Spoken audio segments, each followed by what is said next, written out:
నేను ప్రశ్నకి సమాధానమే చెప్పాను, సమాధానమే పిలక, అవునా? పిలక.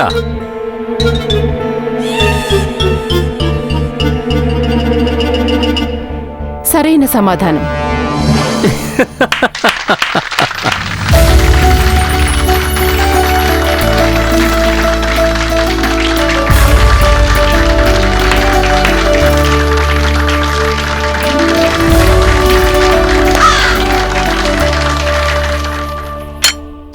తమరు తెలివైన వారే రామకృష్ణ పండితులు గారు. కానీ మా చివరి 3 ప్రశ్నలకి సమాధానాలు చెప్పండి. ఏమిటది? అది చూడలేదు, మాట్లాడలేదు, వినలేదు కూడా, కానీ ఎప్పుడూ నిజమే చెప్తుంది.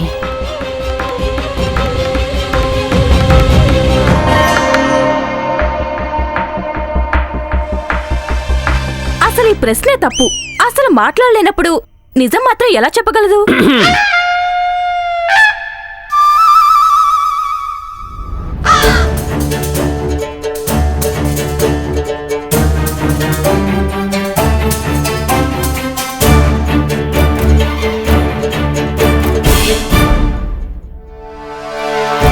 రామకృష్ణ పండితుల వారు, ఇంకా కేవలం కాస్త సమయమే మిగిలింది.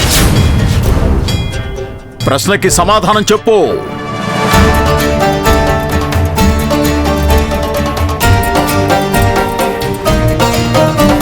రామకృష్ణ పండితులు గారు, సమాధానం చెప్పండి, సమయం గడిచిపోతుంది.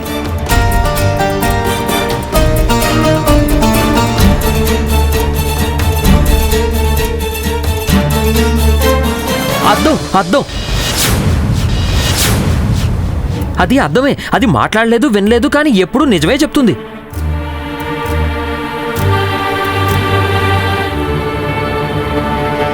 అద్భుతం! రామకృష్ణ పండితులు గారు, అత్యద్భుతం. తమరు నిజంగానే చాలా తెలివైన వారు.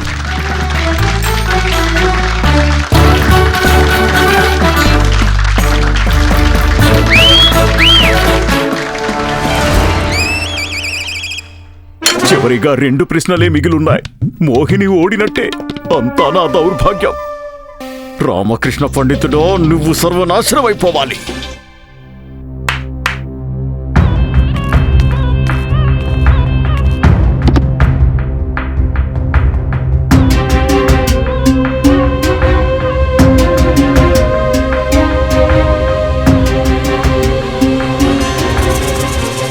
ఇది 8వ ప్రశ్న. ఇది మాత్రం సాధారణంగా ఉండదు. రామకృష్ణ పండితుల వారు, ఇక విజయనగర గౌరవం మీ బుద్ధి చాతుర్యాల మీద ఆధారపడి ఉంది. ఖచ్చితంగా ఆచార్య, ఖచ్చితంగా. మాకు రామకృష్ణ పండితుల గారి మీద పూర్తి నమ్మకం ఉంది.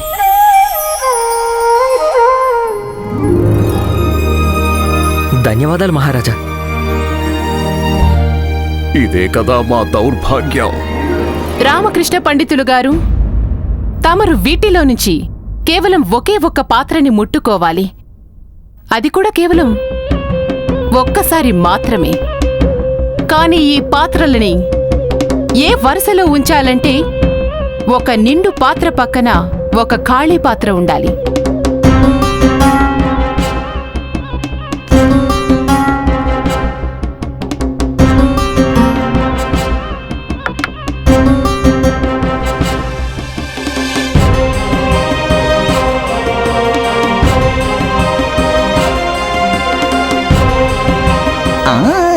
ఇప్పుడు ఇక రామకృష్ణ పండితుడు అయిపోయినట్టే.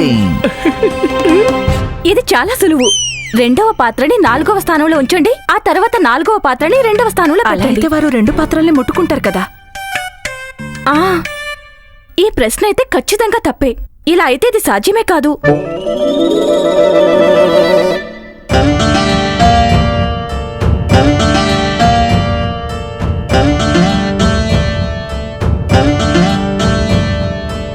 నెమ్మదిగా.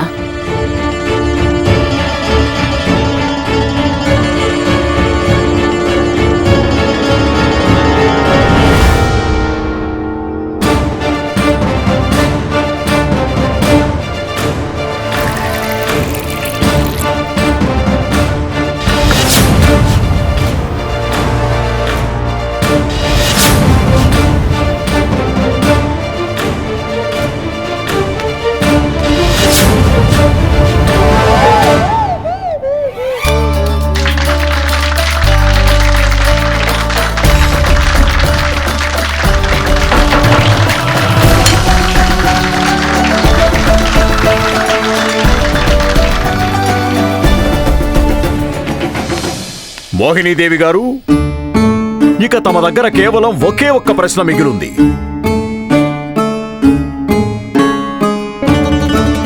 రామకృష్ణ పండితులు గారు, మా 9వ ప్రశ్న అనగా ఆఖరి ప్రశ్న ఇదే. ఆ ప్రాణి ఏమిటి? అది ప్రాతకాలంలో 4 కాళ్లతో, మధ్యాహ్నం తర్వాత 2 కాళ్లతో, సంధ్యా సమయంలో 3 కాళ్లతో, రాత్రిపూట కాళ్ళు లేకుండా నడుస్తుంది.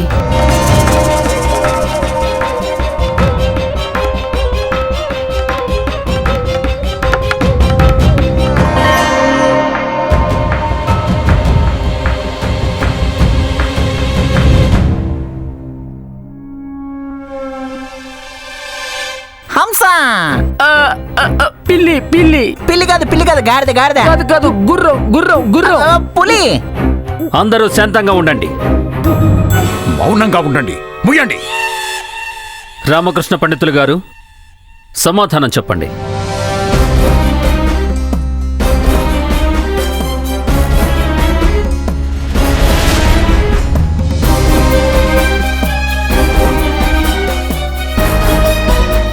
రామకృష్ణ పండితులు గారు సమాధానం చెప్పండి.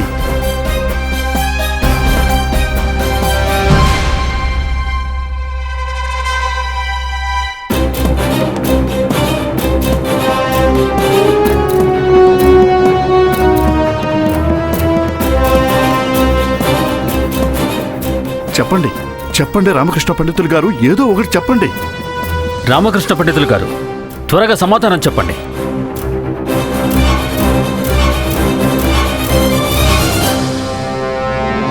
సమయం సమాప్తమైపోయింది మహారాజా. సమయం సమాప్తమైపోయింది.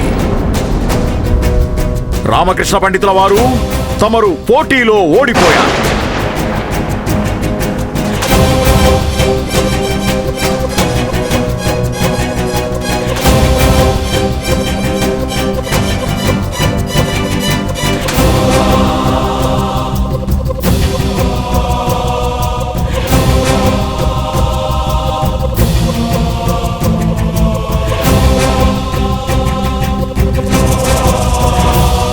రామకృష్ణ పండితులు గారు, సమాధానం మనిషి యొక్క జీవితం.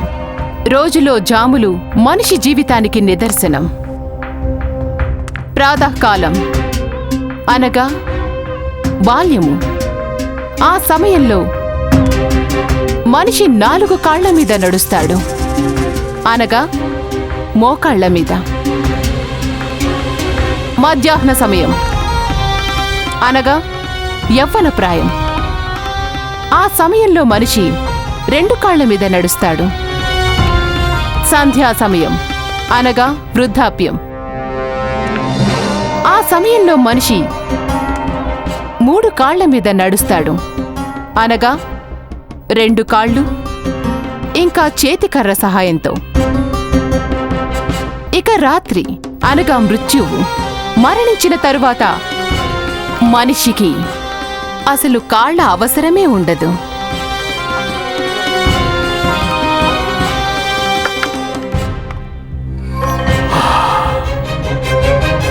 మేమెంతో బాధగా తెలియజేయాల్సొస్తోంది. రామకృష్ణ పండితుల వారు పరాజయం పాలయ్యారు.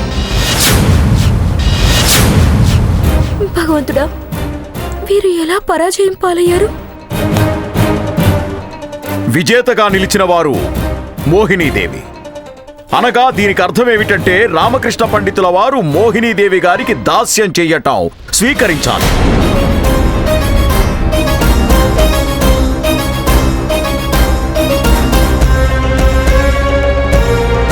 రామకృష్ణ పండితుల వారు, శ్రీకృష్ణదేవరాయలు వారు మీ మీద ఎంతో నమ్మకం పెట్టుకున్నారు. కానీ మీరు మహారాజు గారి నమ్మకాన్ని నిలబెట్టుకోలేకపోయారు. మీ కర్తవ్యాన్ని నిలబెట్టుకోలేకపోయారు. రామకృష్ణ పండితులు కూడా మోహినీదేవికి సేవకుడైపోయారు. ఇక వీరు కూడా మోహినీదేవి గారి పల్లకి మోయాల్సి ఉంటుంది.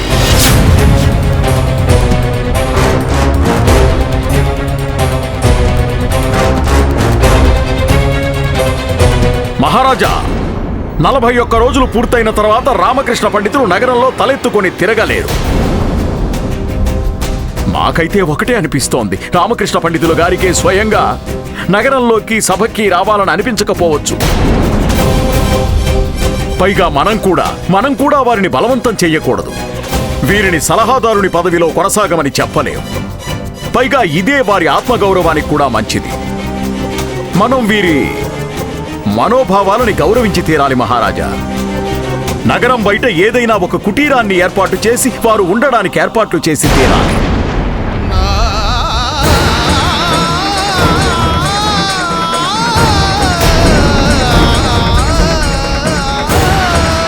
రామకృష్ణ పండితుడా, మాది విజయనగరంలోని అందరి సానుభూతి మీకు ఎప్పుడూ ఉంటుంది.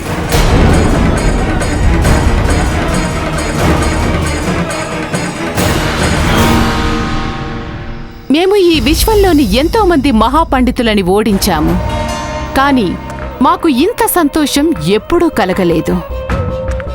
రామకృష్ణ పండితులని మేము ఓడించాం. మాకు ఇంకా ఆనందం కలుగుతోంది. తమరు మా పల్లకి మోస్తుంటే చూడాలనుంది.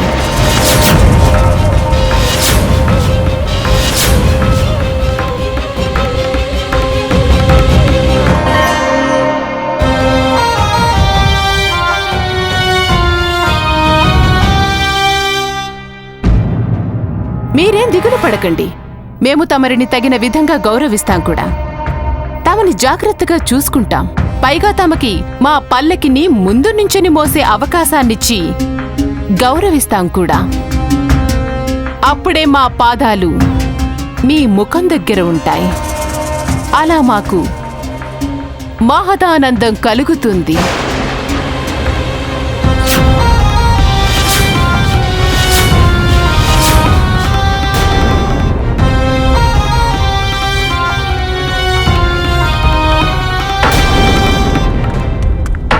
అమ్మా వద్దు, అమ్మా వద్దు, ఊరుకో అమ్మా, వద్దు వద్దు, శాంతించు. ఓహో, అయితే వీరేనా మా చాతుర్యం గల మహాజ్ఞాని రామకృష్ణ పంతులు గారి తల్లి? అందరూ చెప్తుంటే విన్నాం. ఎప్పుడూ తమకి మీ తల్లిగారి ఆశీర్వాదాలు తోడుగా ఉంటాయట కదా. కానీ ఒకటి ఆలోచిస్తుంటే మాకు చాలా ఆశ్చర్యంగా అనిపిస్తోంది. ఆ తల్లి ఆశీర్వాదం కాళీమాతదా లేక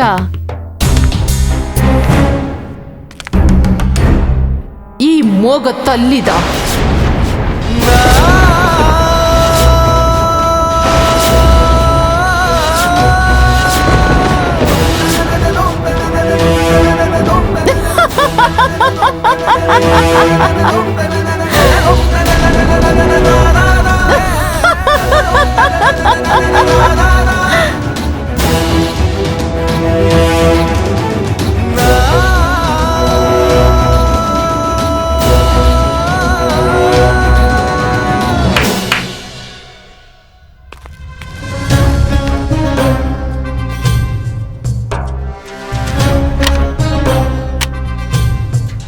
మోహినీదేవి గారు, ఇది తీసుకోండి. తమరి మేధస్సుకి బహుమతి. తమకి ఇది తీసుకునే అధికారం ఉంది.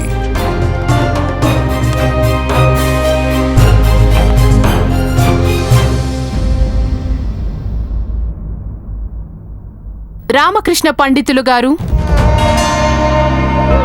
తమకు గుర్తు చేస్తున్నాము. ఈరోజు మీరు మా సేవకులు, మేము మీ యజమాని. ఇంకా అక్కడే ఉన్నారే, మీకు కనిపించడం లేదా? స్వయంగా మేమే ఈ పళ్ళెం పట్టుకొని నిలబడి ఉన్నాం. మీరొక పని చేయటం మంచిది. తమరు ఈ పళ్ళాన్ని తీసుకొని వెళ్ళి పల్లకిలో పెట్టండి.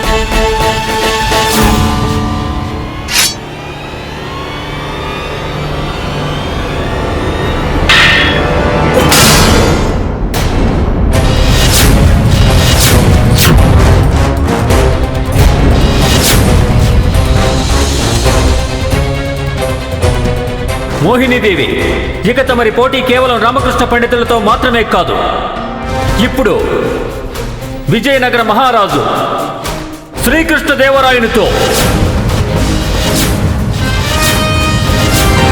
తమరు ఏం చెప్పాలనుకుంటున్నారు మహారాజా? మేము చెప్పిన దానికి అర్థం ఏమిటంటే ఈ శాస్త్ర పోటీ ఇంకా సమాప్తం కాలేదు దేవి. ఏంటి మహారాజా తమరు మాట్లాడేది? నియమాలను బట్టి రామకృష్ణ పండితుల వారు పరాజయం పాలయ్యారు. లేదు ఆచార్య, ఈ పోటీ సమంజసం కాదు. ప్రశ్నలు అడిగే సమానమైన అవకాశం రామకృష్ణ పండితునికి కూడా దక్కి తీరాలి ఆచార్య. కానీ మహారాజా, శాస్త్ర పోటీ నియమాలు ఆరంభంలోనే నిర్ధారించడం జరిగింది. వాటి ప్రకారం ఒకవేళ రామకృష్ణ పండితులు గారు సమాధానం చెప్పకపోతే వారు పరాజయం పాలైనట్టే. ఇక మేము విజేతలం. నియమాలు ఏమంటే మేము ఏవైతే నిర్ధారిస్తామో అవే. ఎందుకంటే మేమిక్కడి మహారాజుల మోహినీదేవి. మహారాజా, మేము తమ గురించి చాలా గొప్పగా విన్నాము. తమరు చాలా గొప్ప రాజు అని, నిష్పక్షపాతి అని.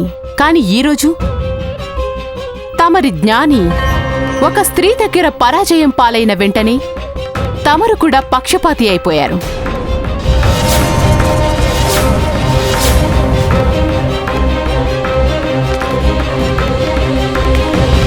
మమ్మల్ని పక్షపాతి అనే దుస్సాహసమా?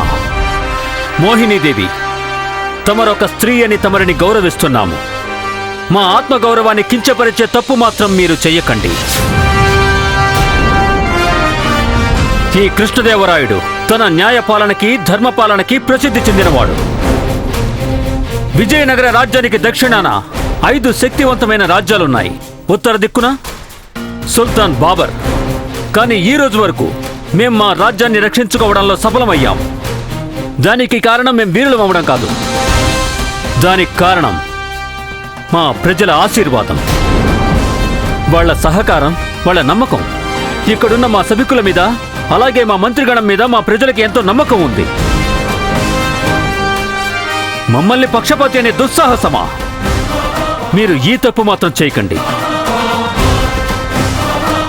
ప్రతి పోటీలో ఇరుపక్షాల వారికి సమాన అవకాశం ఇవ్వడం జరుగుతుంది. ఇది సరైన పోటీ అయితే ఇరుపక్షాల వారికి సమాన అవకాశం దక్కి తీరాలి.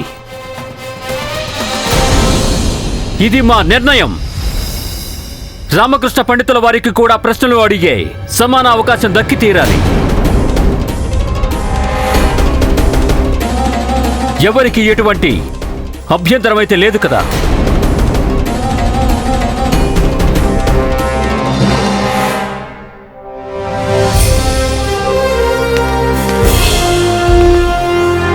బాహ్య సౌందర్యంతో పాటు మనో సౌందర్యం ఉండడం కూడా ముఖ్యం. మోహినీదేవి, సౌందర్యం అంటే ఒకటే, పొగరు అనేది లేకుండా చిన్నవారి మీద స్నేహభావం, ఇంకా పెద్దలు అంటే గౌరవభావం ఉండటమే.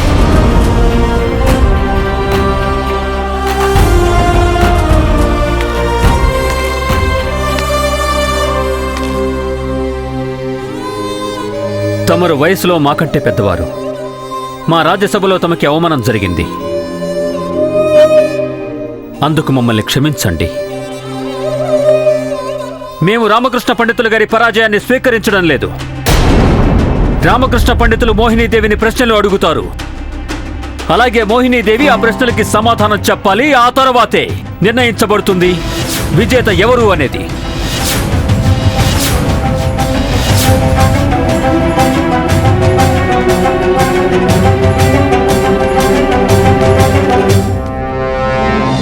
మేము రామకృష్ణ పండితులు గారి పరాజయాన్ని స్వీకరించడం లేదు.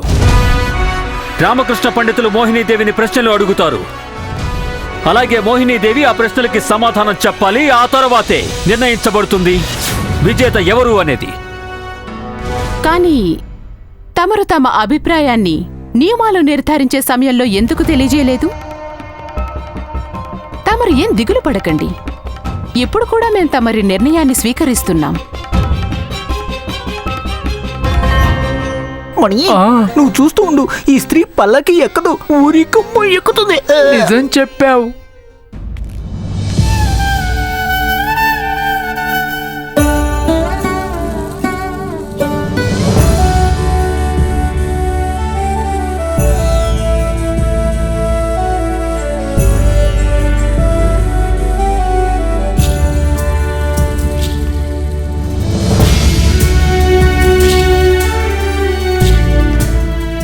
మహారాజా,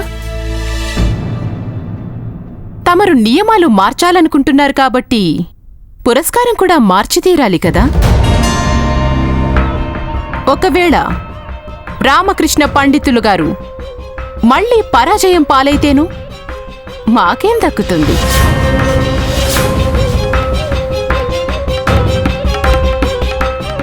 తమరు గనక రామకృష్ణ పండితుని ఓడించగలిగితే మేము శ్రీకృష్ణదేవరాయలం స్వయంగా మా చేత్తో మేమే మా తలపాగాను తమరి పాదాల వద్ద ఉంచుతాం.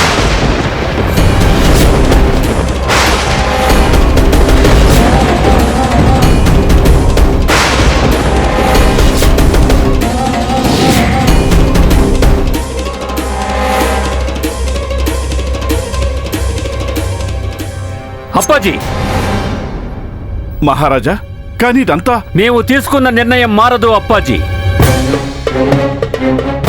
మహారాజా, తమరి గౌరవం ఈ పోటీ కంటే ఆచార్య, ఈరోజు వద్దు.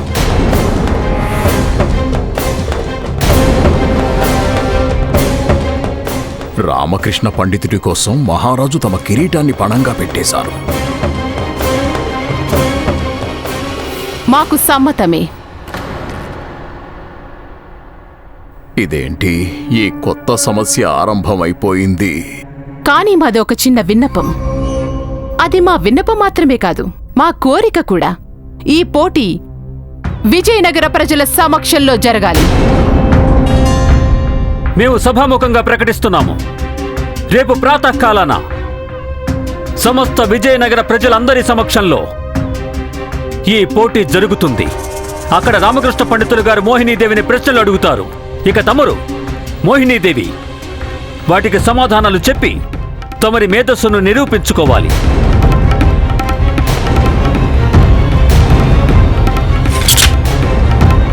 సభ ఇక్కడితో సమాప్తం.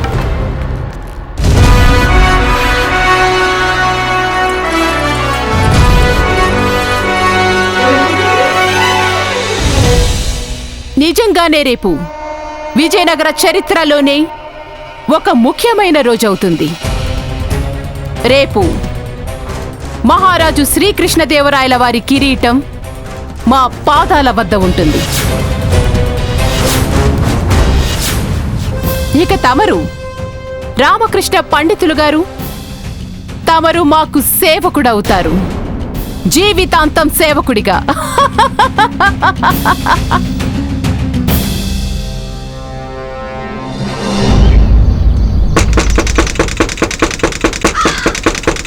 ద్వారాన్ని తెరవండి గురువుగారు, తెరవండి. మేమెక్కడికి రాము. గురువుగారు లేవండి, వినండి. ముఖద్వారం వద్ద ఎవరో వచ్చారు. ముఖద్వారమా? నేను వెళ్ళి చూసొస్తాను. వద్దు, తెరవద్దు, అస్సలు తెరవద్దు. మాకు ఖచ్చితంగా తెలుసు, మహారాజు గారు సైనికుల్ని పంపించుంటారు. వాళ్ళు మమ్మల్ని తీసుకువెళ్లి ఊరికమ్మ ఎక్కించేస్తారు. మాకు ఊరికమ్మ ఎక్కాలని లేదు. ఎట్టి పరిస్థితుల్లో తెరవకండి. వద్దు, ఎట్టి పరిస్థితుల్లో తెరవకండి, అస్సలు తెరవకండి. రే తనిబడి, ఇప్పుడు అర్థమైంది. మీరు చచ్చిన పావులాగా ఒక మూల దాక్కుని కూర్చున్నారా? మన గురువు గారు ఎందుకు భయపడుతున్నారంటే వీరికి అనిపిస్తున్నట్టుంది మహారాజ్ గారికి మొత్తం అంతా తెలిసిపోయింది. మోహిని పన్నిన ఈ పన్నాగంలో మన గురువు గారు కూడా భాగస్థులు అని. పైగా మహారాజు వీరి అంతిమయాత్రకి ఏర్పాట్లు చేస్తున్నారు అనుకుంటున్నారు. నారాయణ నారాయణ. ఏంటి గురువు గారు?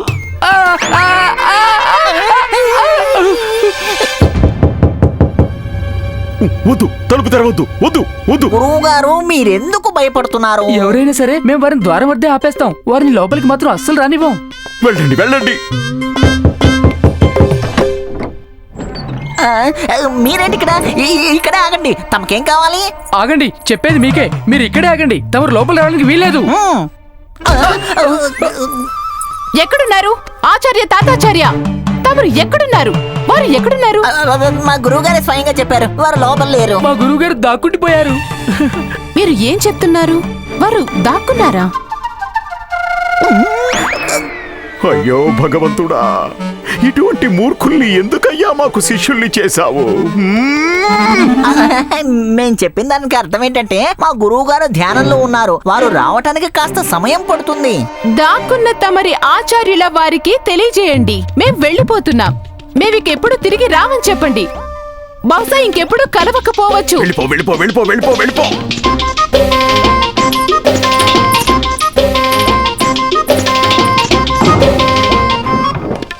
భగవంతుడా, తప్పించుకున్నాను. అందరూ అంటుంటే విన్నాం, తమకి ఎల్లప్పుడూ తమరి తల్లిగారి ఆశీర్వాదాలు అండగా ఉంటాయటి కదా. ఏ తల్లి? కాళీమాతదా లేక ఈ మోగ తల్లిదా? తమరు గనక రామకృష్ణ పండితుని ఓడించగలిగితే మేము శ్రీకృష్ణదేవరాయలం స్వయంగా మా చేత్తో మేమే మా తలపాగాను తమరి పాదాల వద్ద ఉంచుతాం. తీసుకుపోండి. నేను భగవంతుడికి చెప్తున్నాను, భగవంతుడా నన్ను తీసుకెళ్ళిపో. ఇప్పుడేమైంది? నా కారణంగా వారికి అవమానం జరిగింది. ఈయన చెప్పారు కదా, నా కారణంగానే వారు ఓడిపోతారు అని.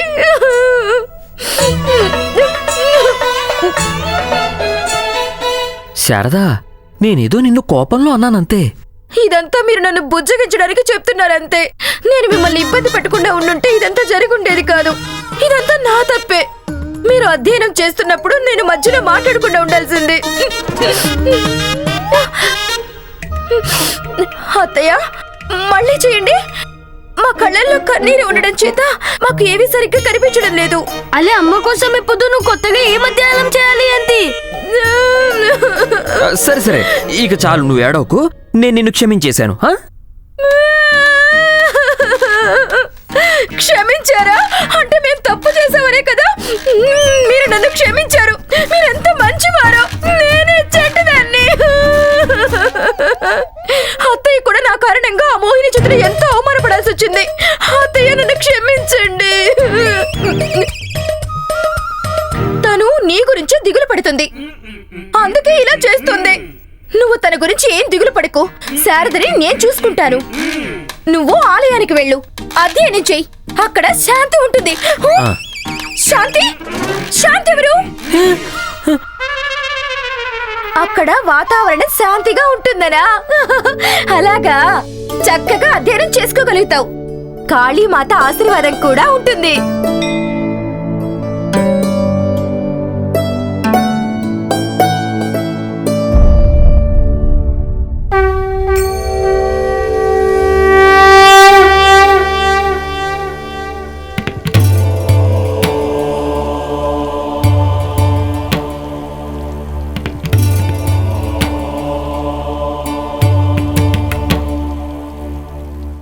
నాకు చాలా పెద్ద బాధ్యతను అప్పగించారు మహారాజా. తమరి గౌరవం, తమరి కిరీటం అన్ని పణంగా పెట్టేశారు. అది కూడా నా కోసం.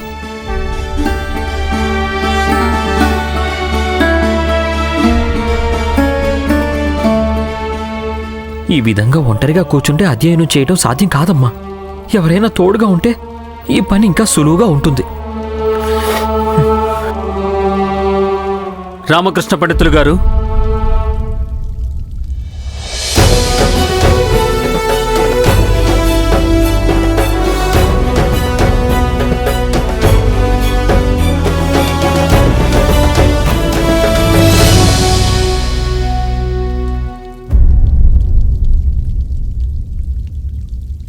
మహారాజా, తమరు ఇక్కడ ఈ సమయంలో?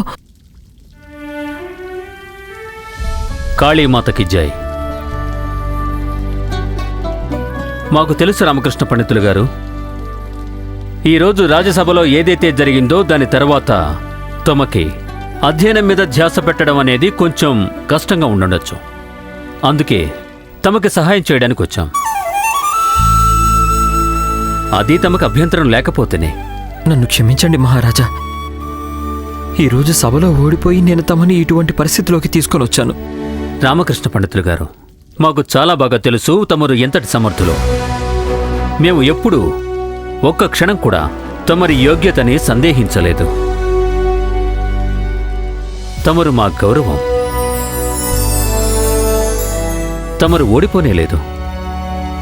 నిజానికి ఆ పోటీ సమంజసం కాదు. కానీ మహారాజా, ఒకవేళ నేను రేపు కూడా ఓడిపోతే అనర్థం జరిగిపోతుంది. అసంభవం రామకృష్ణ పండితులు గారు, అసంభవం. ఏ విధంగా అయితే ఒక రత్నాల వ్యాపారికి తన రత్నాల గురించి పూర్తిగా తెలుస్తుందో అదేవిధంగా ఒక రాజు తమ ప్రజలందరి నుంచి తన రత్నాలను వెతికి తీయగలడు. వారికి ఖచ్చితంగా తెలుస్తుంది. మాకు మీ మీద పూర్తి నమ్మకం ఉంది రామకృష్ణ పండితులు గారు. కానీ మహారాజా, ఆ మోహిని చాలా తెలివైనది మహారాజా. నిశ్చింతగా ఉండండి. ఒక్కటి గుర్తుపెట్టుకోండి, మెరిసే ప్రతి వస్తువు బంగారం కాదు, మోహిని కూడా కాదు. ఇదే రేపు సభలో తమను నిరూపించాలి రామకృష్ణ పండితులు గారు.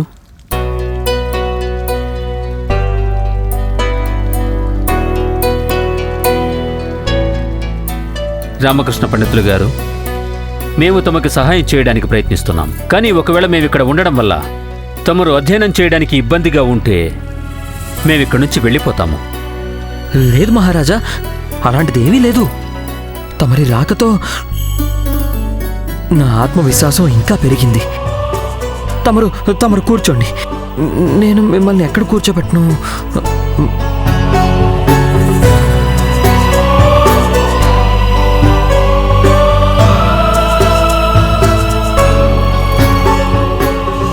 కూర్చోండి మహారాజా.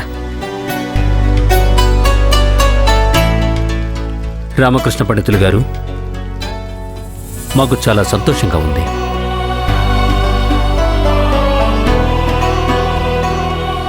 తమరు కూడా కూర్చోండి. ఇక చూడండి మహారాజా, తమరి సహాయంతో, అమ్మవారి ఆశీర్వాదంతో రేపు నేనే విజేతనవుతాను. భళా భళా, అధ్యయనం మొదలు పెడదామా? అలాగే.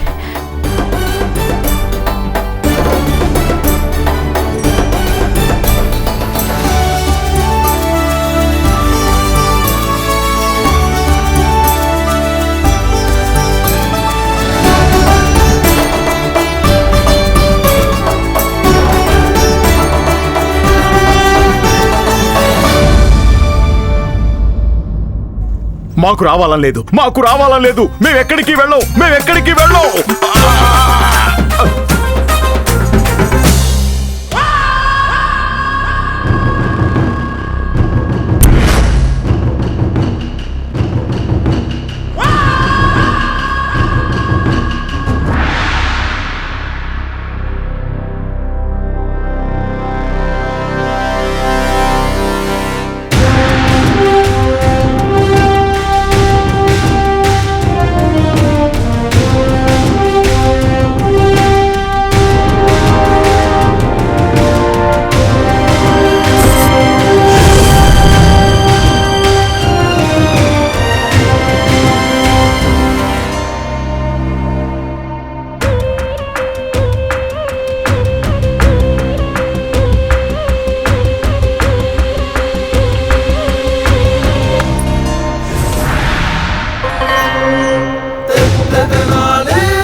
విజయీ భవ.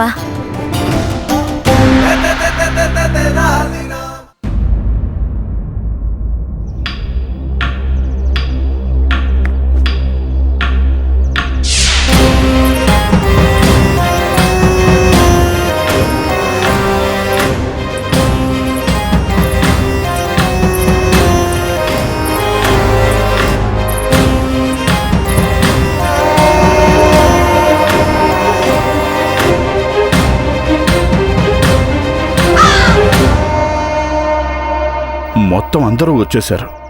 రామకృష్ణ పండితులు గారెక్కడా?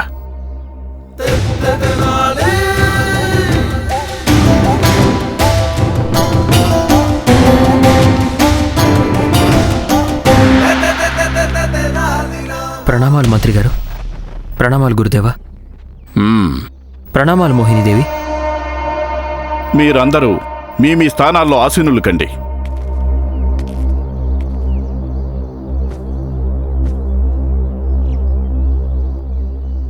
మహారాజు శ్రీకృష్ణదేవరాయల వారికి జై!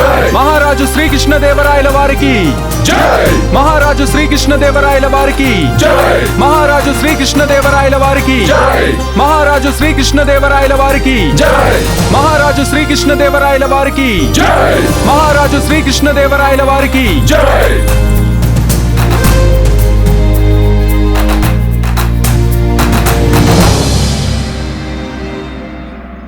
శాస్త్ర పోటీని ఆరంభించండి.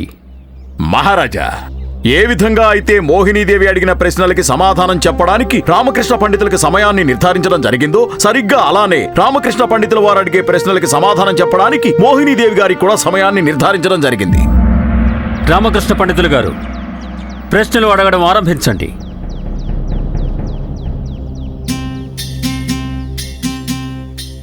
మోహినీదేవి, నా మొదటి ప్రశ్న ఏమిటంటే, నేను ఎంత ఎక్కువగా పెరుగుతూ ఉంటానో అంతే తక్కువగా మీరు నన్ను చూడగలుగుతారు. నేనెవరిని?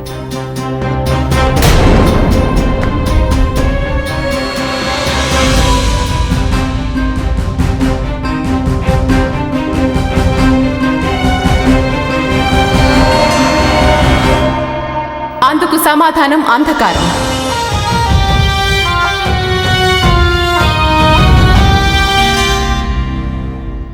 నిజమే.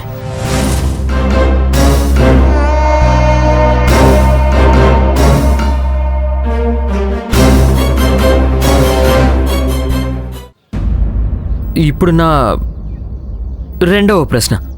దాని పేరు పిలవగానే అది మాయమైపోతుంది, అదేమిటో మీరు సమాధానం చెప్పండి.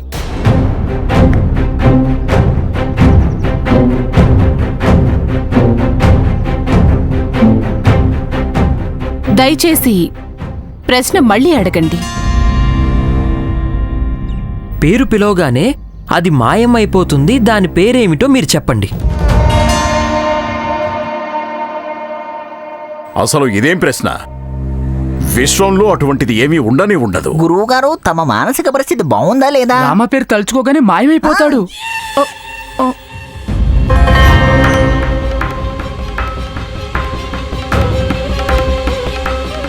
దీనికి సమాధానం మాకు తెలీదు.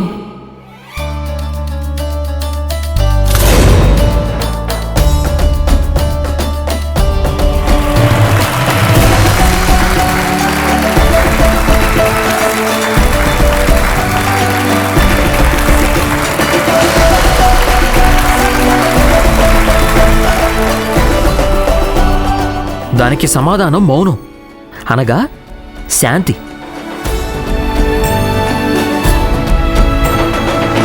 ఈ రామకృష్ణ పండితుడు విజేత అయిపోయాడు. శాంతి? కానీ అసలు ఇదేం ప్రశ్న? మీరు శాంతి అని అన్న వెంటనే శాంతి భంగం అయిపోతుంది. హా! మాకు ముందే తెలుసు, మేం తమరిని పరీక్షిస్తున్నామంతే.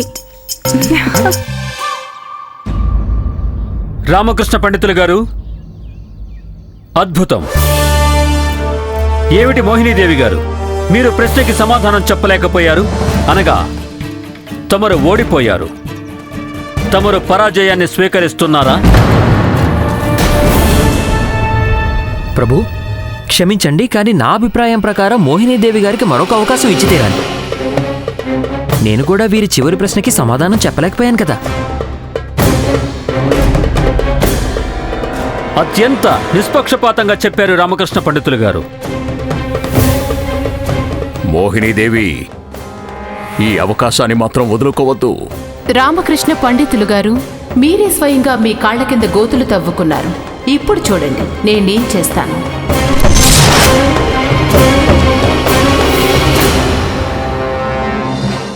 ఇక మోహినీదేవి గారు, మిమ్మల్ని 7 ప్రశ్నలు అడగడం జరుగుతుంది. ఈ 7 ప్రశ్నల నుంచి ఒక్క ప్రశ్నకి సమాధానం మీరు చెప్పలేకపోయినా తమరు ఓడిపోయారని ప్రకటించడం జరుగుతుంది. మోహినీదేవి, నా 3వ ప్రశ్న. నాకు భోజనం పెడితే నేను జీవించుంటాను, నాకు నీరిస్తే నేను మరణిస్తాను. చెప్పండి, నేనెవరిని?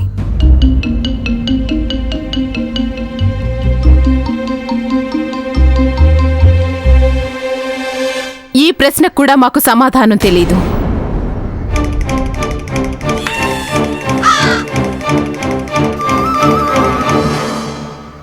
సమాధానం అగ్ని. అగ్నిలో ఎండిపోయిన పుల్లలు, ఆకులు, కొమ్మలు గనుక వేస్తే అగ్ని ఇంకా ఎక్కువగా జ్వలిస్తుంది. కానీ ఒకవేళ నీరు పోసినట్టయితే అది అప్పుడే మరణిస్తుంది.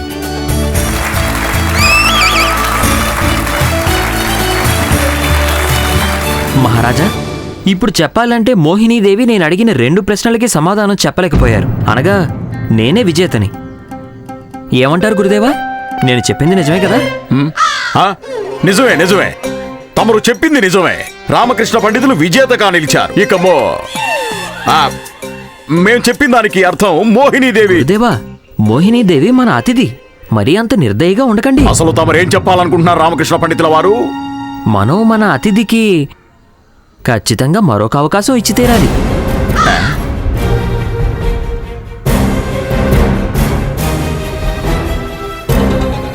తప్పకుండా తప్పకుండా. అతిథి దేవో భవ, అతిథి దేవో భవ మహారాజా. తమరు చెప్పింది నిజమే రామకృష్ణ పండితులు. మోహినీదేవి గారికి మరొక్క అవకాశం ఇవ్వబడుతుంది.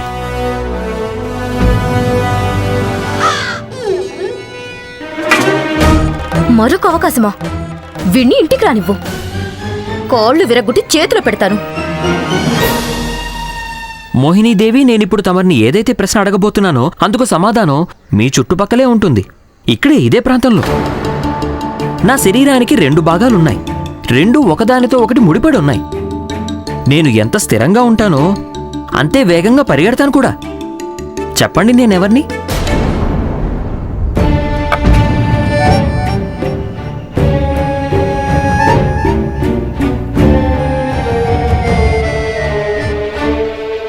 మాకు ఈ ప్రశ్న కూడా సమాధానం తెలీదు. ఎందుకంటే మీరు విచిత్రమైన ప్రశ్నలన్నీ అడుగుతున్నారు.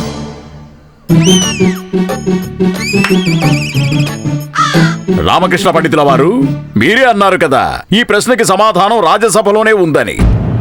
మేం కూడా తెలుసుకోవాలనుకుంటున్నాం. సమాధానం ఏమిటి? గురుదేవా, ఈ ప్రశ్నకి సమాధానం సరిగ్గా మీ ఎదురుగానే ఉంది. ఆ ఇసుక గడియారం.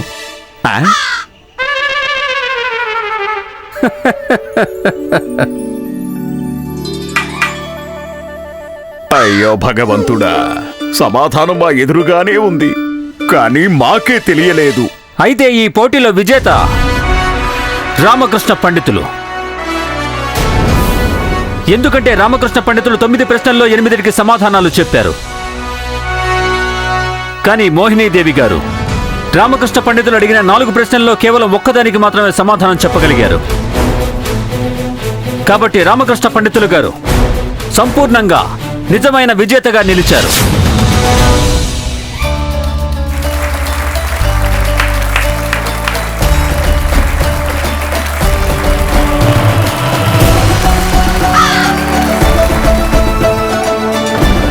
కాదు, ఇది సరైన న్యాయం కాదు. రామకృష్ణ పండితులు గారు కావాలని అడ్డదిడ్డమైన ప్రశ్నలు అడుగుతున్నారు. వాటికి సమాధానాలు కేవలం వారికి మాత్రమే తెలుసు. ఈ విధంగా అయితే ఎవరైనా ప్రశ్నలు అడిగి విజేతలు కావచ్చు. మరైతే తమరిని విజేతగా ప్రకటించడం కూడా సబబు కాదు కదా మోహినీదేవి. ఎందుకంటే మీరు కూడా ఏవైతే ప్రశ్నలు అడిగారో వాటికి సమాధానాలు కేవలం మీకే తెలుసు. మరి ఇదెలా సాధ్యం? తమరు చేసింది సబబు, నేను చేసింది కాదా? మరి ఇదే న్యాయం. నేను ఎలా ఓడిపోయినట్టు? మోహినీదేవి ఒక మామూలు శాస్త్ర పోటీని అడ్డుపెట్టుకుని మీరు పన్నాగం పన్నారు. దీనివల్ల తమరి మేధస్సు ఎలా నిరూపించబడుతుంది?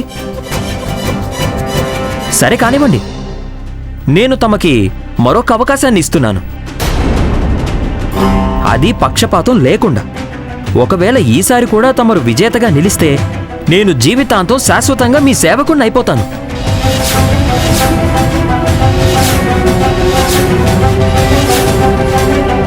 తమరు తమ మేధస్సుని నిరూపించుకోవాలనుకుంటున్నారు కదా? అయితే పక్షపాతం లేని ఒక పోటీ జరుగుతుంది. ఇక్కడ ఉన్న ప్రతి ఒక్కరూ ఒక్కొక్క ప్రశ్న అడుగుతారు. మన ఇద్దరిలో నుంచి ఎవరైతే ఆ ప్రశ్నలకి ముందుగా సమాధానం చెప్తారో వారే విజేతలవుతారు. ఈ పోటీ నిరూపిస్తుంది ఎవరికి ఎంత జ్ఞానం ఉందో. ఎవ్వరూ మన ఇరువురి మీద పక్షపాతం చూపి మనల్ని సులువైన ప్రశ్నలు ఎవ్వరూ అడగరు. పైగా మనిద్దరికీ మన మేధస్సుని నిరూపించుకోవడానికి సమాన అవకాశం దక్కుతుంది.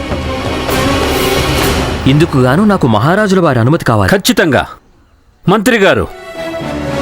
అలాగే మహారాజా.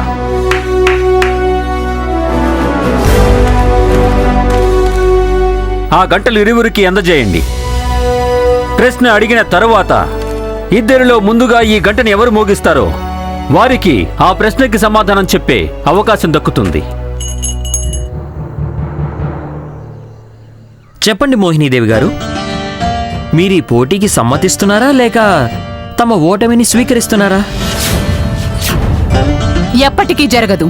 ఈసారి మేము మిమ్మల్ని ఖచ్చితంగా ఓడిస్తాము. కానీ నాదొక షరతు. ఈ పోటీలో మహారాజు గారి గౌరవం, వారి ప్రతిష్టలకి సంబంధం ఉండకూడదు. ఇది కేవలం మన మధ్య మాత్రమే జరుగుతుంది.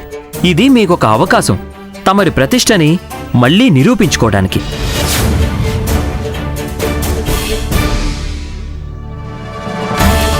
అలాగే ఇక ఇది కేవలం మాకు మీకు మధ్య మాత్రమే జరుగుతుంది. అప్పాజీ, అందరికంటే ముందు తమరు వీరిని ప్రశ్న అడగండి. జనం ఎప్పుడూ నన్ను కోరుకుంటూ ఉంటారు, కానీ ఎదుర్కోవడానికి తటపటాయిస్తూ ఉంటారు. ఎవరు నేను? సమాధానం సత్యం. తమరి సమాధానం సరైనది. ఆచార్య, తర్వాతి ప్రశ్న తమరు అడగండి. అలాగే మహారాజా. మనిషి వద్దనుకుంటూనే అందులో ఇరుక్కుపోయే జాలం ఏమిటి? చెప్పండి.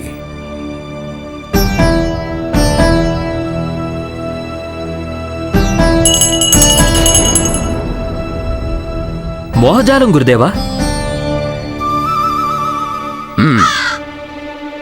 సరైన సమాధానం.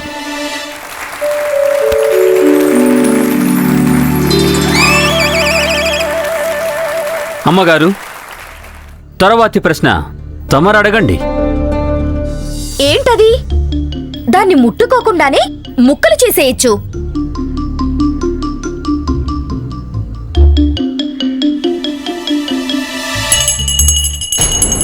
వాగ్దానం.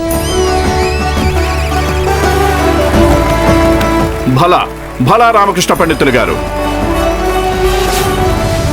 రామకృష్ణ పండితుల వారు 2 సమాధానాలు చెప్పేశారు, కానీ మోహినీదేవి గారు చెప్పింది ఒక్కటే. శారదాదేవి, తమరు కూడా ప్రశ్న అడగండి. ఏంటది? అది రోజంతా తమతో పాటే ఉంటుంది, ఎప్పటికీ తమని విడిచిపెట్టి వెళ్ళిపోదు.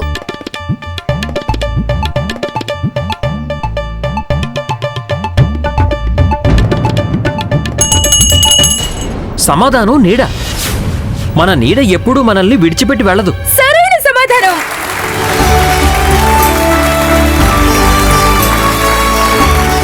ఇప్పుడు మా మహారాణులకు కూడా ప్రశ్న అడిగే అవకాశం దక్కి తీరాలి.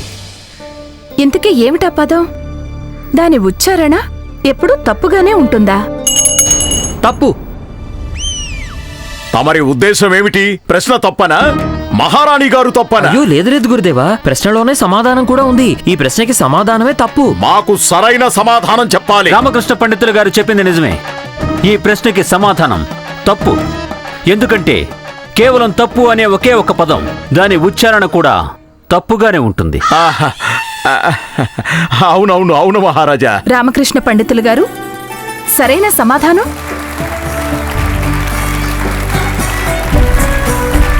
రామకృష్ణ పండితుల వారు చెప్పిన సమాధానాలు 4.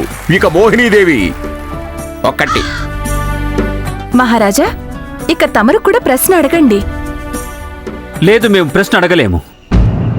ఎందుకంటే నిన్న రాత్రి మేము రామకృష్ణ పండితునితో పాటు ఉన్నాము. పోటీకి అధ్యయనం చేయడానికి వారికి సహాయం చేశాము. కాబట్టి మేము ప్రశ్న అడగడం సమంజసం కాదు. ఇక ఈ పోటీలో ఫలితం 4 మరియు 1గా ఉంది. ఫలితం రామకృష్ణ పండితుల వారి పక్షాన ఉంది. కాబట్టి ఇక ఈ పోటీని ముందుకు కొనసాగించాల్సిన అవసరం ఏమీ లేదు. రామకృష్ణ పండితులు గారు నిస్సందేహంగా విజేతగా నిలిచారు.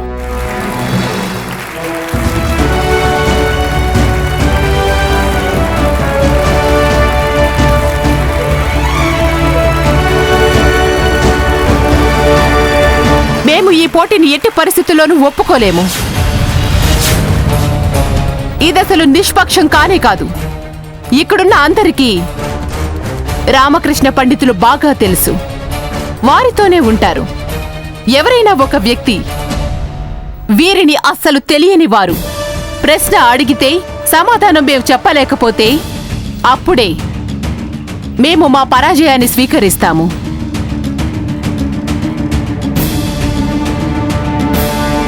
అలాగే నేను మీకు మరొక ఆఖరి అవకాశాన్ని ఇస్తున్నాను.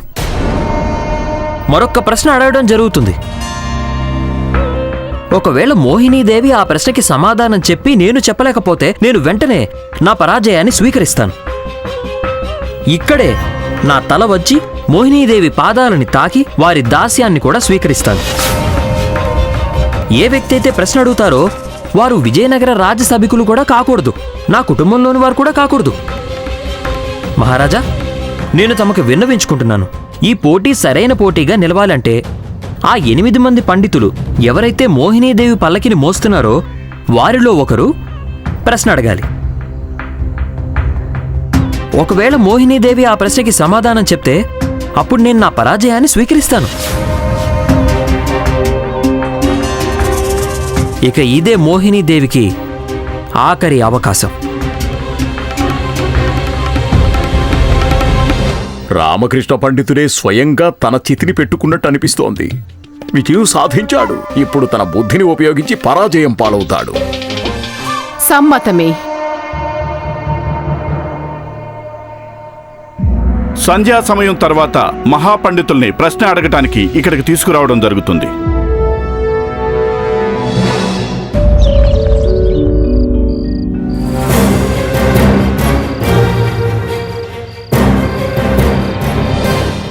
ఏమిటా 3 వస్తువులు? అవి మనుషుల్లో మాత్రమే ఉంటాయి, ఇతర జంతు జీవులలో ఉండవు.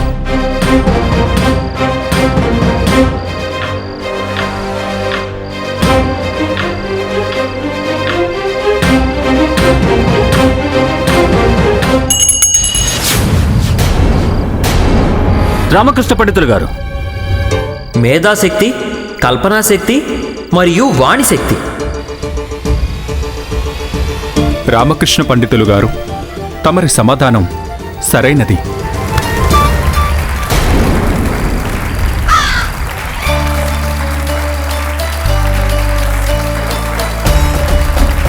అద్భుతం రామకృష్ణ పండితులు, అద్భుతం.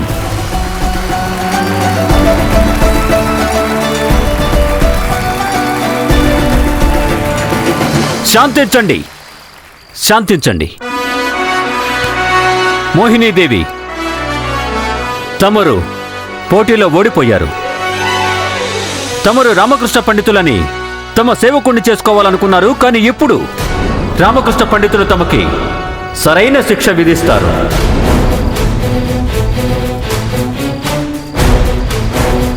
మోహినీదేవి, ఈ రోజు వరకు తమరు తమ మేధాశక్తి పేరుతో ఈ మహాపండితులని మూర్ఖులం చేశారు. అన్ని రాజ్యాల్లోని ఈ మహాపండితులని తమరు కేవలం ఆ ప్రశ్నలు మాత్రమే అడిగారు. వాటికి సమాధానాలు కేవలం మీకు మాత్రమే తెలుసు. పైగా మోసం చేసి వీరిని తమ సేవకులుగా చేసుకున్నారు. తమరు ఆ ఆచార్యుల వారు అడిగిన ప్రశ్నలకి సమాధానం చెప్పలేకపోయారు కాబట్టి ఇక మీదట తమకి ఎటువంటి అధికారమూ లేదు వీరిని తమ సేవకులుగా ఉంచుకోవడానికి.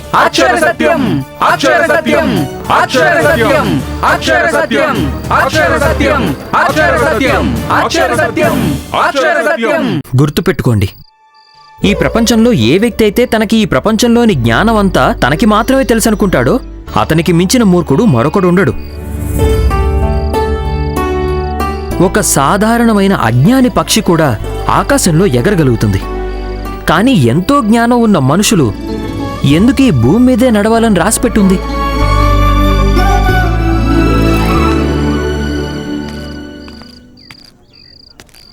మీరు చెప్పారు కదా, ప్రేమ నవరసభరితం అని. ఈరోజు నేను మీకు చెప్తున్నాను మోహినీదేవి గారు, తమరి సమాధానం సరైనది కాదు. ప్రేమంటే ఏమిటో నేను చెప్తాను. మహారాజా, ప్రేమ అనేది ఎటువంటి మనోభావం అంటే అందులో తమరు ఏ వ్యక్తికైనా ఏ పరిణామం ఆశించకుండా, ఏ ప్రయోజనాన్ని ఆశించకుండా సుఖాన్ని అందిస్తారో, ఆనందాన్ని అందిస్తారో, సంతోషాల్ని కల్పిస్తారో అదే ప్రేమ. మనం దేన్నైతే ప్రేమ అనుకుంటున్నామో అది తండ్రి, కొడుకు, భార్య, భర్త, అన్న, చెల్లి ఎవరి మీదైనా ఉండొచ్చు. అందులో ఖచ్చితంగా ఒక స్వార్థం అనేది ఉంటుంది. చివరికి ఒక తల్లి కూడా తన పుత్రుణ్ణి ప్రేమిస్తుంది, అందులో కూడా ఒక స్వార్థం అనేది ఉంటుంది. ఆ తల్లి కూడా ఎప్పుడో ఒకప్పుడు ఏదో ఒకటి ఆశిస్తూనే ఉంటుంది. తన కుమారుడు వృద్ధాప్యంలో తనకి సేవ చేస్తాడని, లేదా ఇంకేదైనా కావచ్చు. అసలైన ప్రేమ, ఆదర్శవంతమైన ప్రేమ కేవలం వారిది మాత్రమే. ఆ పరమేశ్వరునిది, కాళీమాతది. వారిని మనం కేవలం కష్టకాలంలో మాత్రమే స్మరిస్తూ ఉంటాం. వారికి పూజ చేసేది కూడా ఏదో ఒక కోరికతోనే. కాని వారు ఏ స్వార్థం లేకుండా, మన నుంచి ఏమీ ఆశించకుండా మనకి మొత్తం అన్నీ అందజేస్తూనే ఉంటారు. అదే అసలైన ప్రేమ మహారాజా. అది నాకు నా తల్లి కాళీమాత నుంచి దక్కింది. గురుదేవా, ఈరోజు నేను మహారాజుల వారు విజయనగర సామ్రాజ్యం తలదించుకునేలా చేయలేదుగా.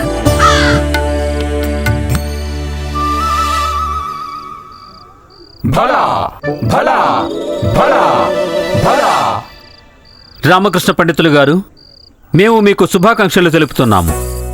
కేవలం ఈ కారణం చేత కాదు, మీరు పోటీలో గెలిచినందుకు కాదు. నిజానికెందుకంటే తమరు అందరికీ ప్రేమకి అర్థమేమిటో తెలియజేశారు. పైగా తమరు విజయనగర సామ్రాజ్య గౌరవాన్ని కూడా కాపాడారు. మోహినీదేవి గారు, మీలో మేధాశక్తి లేదు, కల్పనాశక్తి కూడా లేదు. ఎందుకంటే మీరు అస్సలు ఊహించుకోలేకపోయారు. ఇంతమంది మహాపండితులని బందీలుగా చేసి వారి వాణి శక్తిని లాక్కొని మీరు ఎంత ఘోరమైన అపరాధం చేశారు.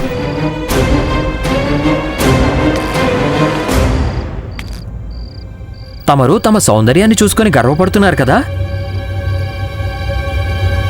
అందుకే ఈరోజు శిక్ష స్వరూపంగా నేను తమ నుంచి ఒక స్త్రీ యొక్క రూపానికి అన్నిటికంటే ముఖ్యమైన వస్తువుని దూరం చేయబోతున్నాను.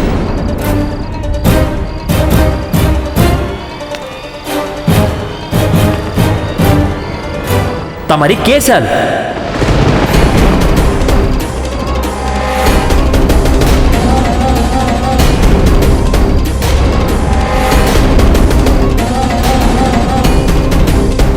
మమ్మల్ని క్షమించండి. ఈ విధంగా శిక్షించి మమ్మల్ని అవమానించకండి.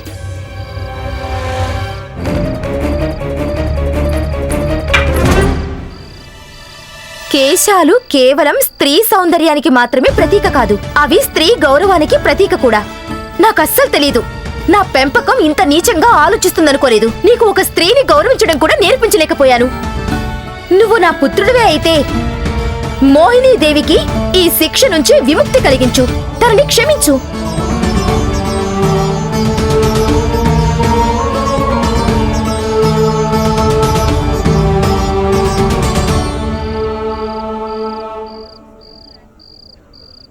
చూశారా మోహినీదేవి గారు, ఈవిడొక తల్లి, ఈవిడొక స్త్రీ. వీరిని తమరు అవమానించారు. కానీ ఈ రోజున వీరు తమ గౌరవం కోసం తన పుత్రుడికి విరుద్ధంగా నిలబడ్డారు. నన్ను క్షమించండి అమ్మా, మేము చాలా పెద్ద తప్పు చేశాం.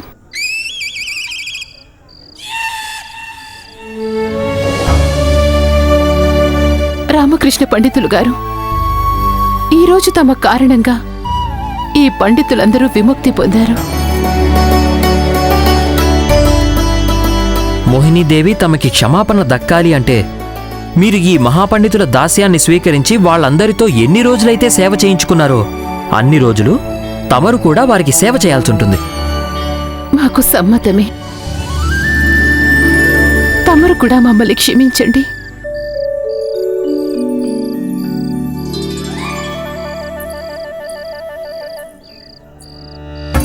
మహారాజా, మేము మా గర్వం దుర్వ్యవహారానికి తమని క్షమాపణ కోరుతున్నాం.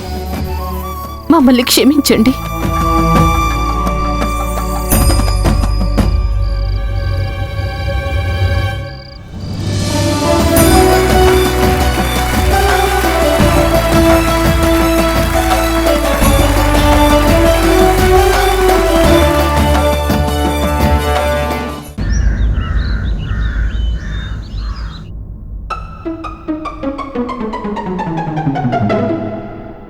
రావడానికి ఎందుకు ఆలస్యమైంది? ఇంతకీ ధని ఎక్కడా? గురువుగారు ధనిక లేడు. ఆ? అంటే ధని ప్రస్తుతం మనతో పాటు విజయనగరంలో లేడు. ధని విజయనగరంలో లేడా? ఏమిటి దీనికి అర్థం? గురువుగారు, నిన్న మేము ఇంటికి వెళ్తున్నప్పుడు ఒక శునకం మా దారికి అడ్డుగా నిలబడింది. దానిని రాయితో కొట్టాడు. అప్పుడు ఆ శునకం ధనిని కరిచింది. అది ఎక్కడెక్కడ కరిచిందో కూడా తెలీదు. అందుకే నేను ధనిని తన ఇంట్లో వాళ్ళ అమ్మగారి దగ్గర వదిలిపెట్టి వచ్చాను. మహారాజు శ్రీకృష్ణదేవరాయల వారు వేంచేస్తున్నారహో! మహారాజు శ్రీకృష్ణదేవరాయల వారికి జై! మహారాజు శ్రీకృష్ణదేవరాయల వారికి జై! మహారాజు శ్రీకృష్ణదేవరాయల వారికి జై! మహారాజు శ్రీకృష్ణదేవరాయల వారికి జై! మంత్రి గారు, మహారాజా, రాజ్యసభ కార్యకలాపాలు ఆరంభించండి. మహారాజా, బెల్లంకొండ గ్రామం నుంచి వచ్చిన మహాశయులు ప్రతాప్ గారు తమని కలవాలని కోరుకుంటున్నారు. తప్పకుండా సగౌరవంగా వారిని సభకి ఆహ్వానించండి. అలాగే మహారాజా.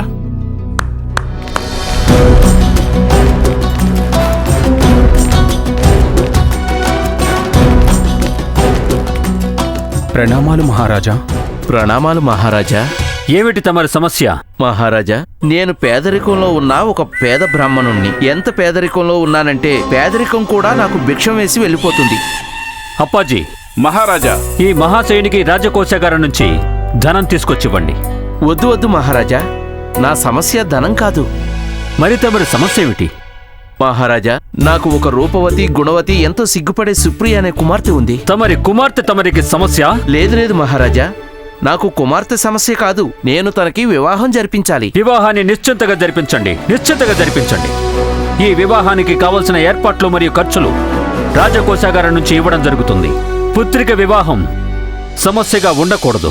మహారాజా, నేను పేదరికంలో ఉన్న ఒక పేద బ్రాహ్మణుణ్ణి. ఎంత పేదరికంలో ఉన్నానంటే పేదరికం కూడా నాకు భిక్షం వేసి వెళ్ళిపోతుంది. కానీ నా కుమార్తె వివాహానికి ఖర్చు సమస్య కాదు మహారాజా. మరైతే తమరి సమస్య ఏమిటి మహాశయ? మహారాజా, నా సమస్య ఈ ఇద్దరు యువకులు, శ్రీనాథ్, ప్రసాద్. మహారాజా, శ్రీనాథ్ నా కుమార్తెకి అన్ని విధాలా తగిన వరుడు. శ్రీనాథ్ బలవంతుడు, గుణవంతుడు, మంచి లక్షణాలు కలవాడు, ధనవంతుడు కూడా. కానీ ఈ ప్రసాద్ బలవంతుడు కాదు, రూపవంతుడు కాదు, ధనవంతుడు కాదు. నేను ఇరకాటంలో పడిపోయాను మహారాజా. నేను నా కుమార్తెను వీరిద్దరిలో ఎవరికిచ్చి వివాహం జరిపించాలి అని. ఈ నిర్ణయం తీసుకోవాల్సింది తమరి కుమార్తె కదా.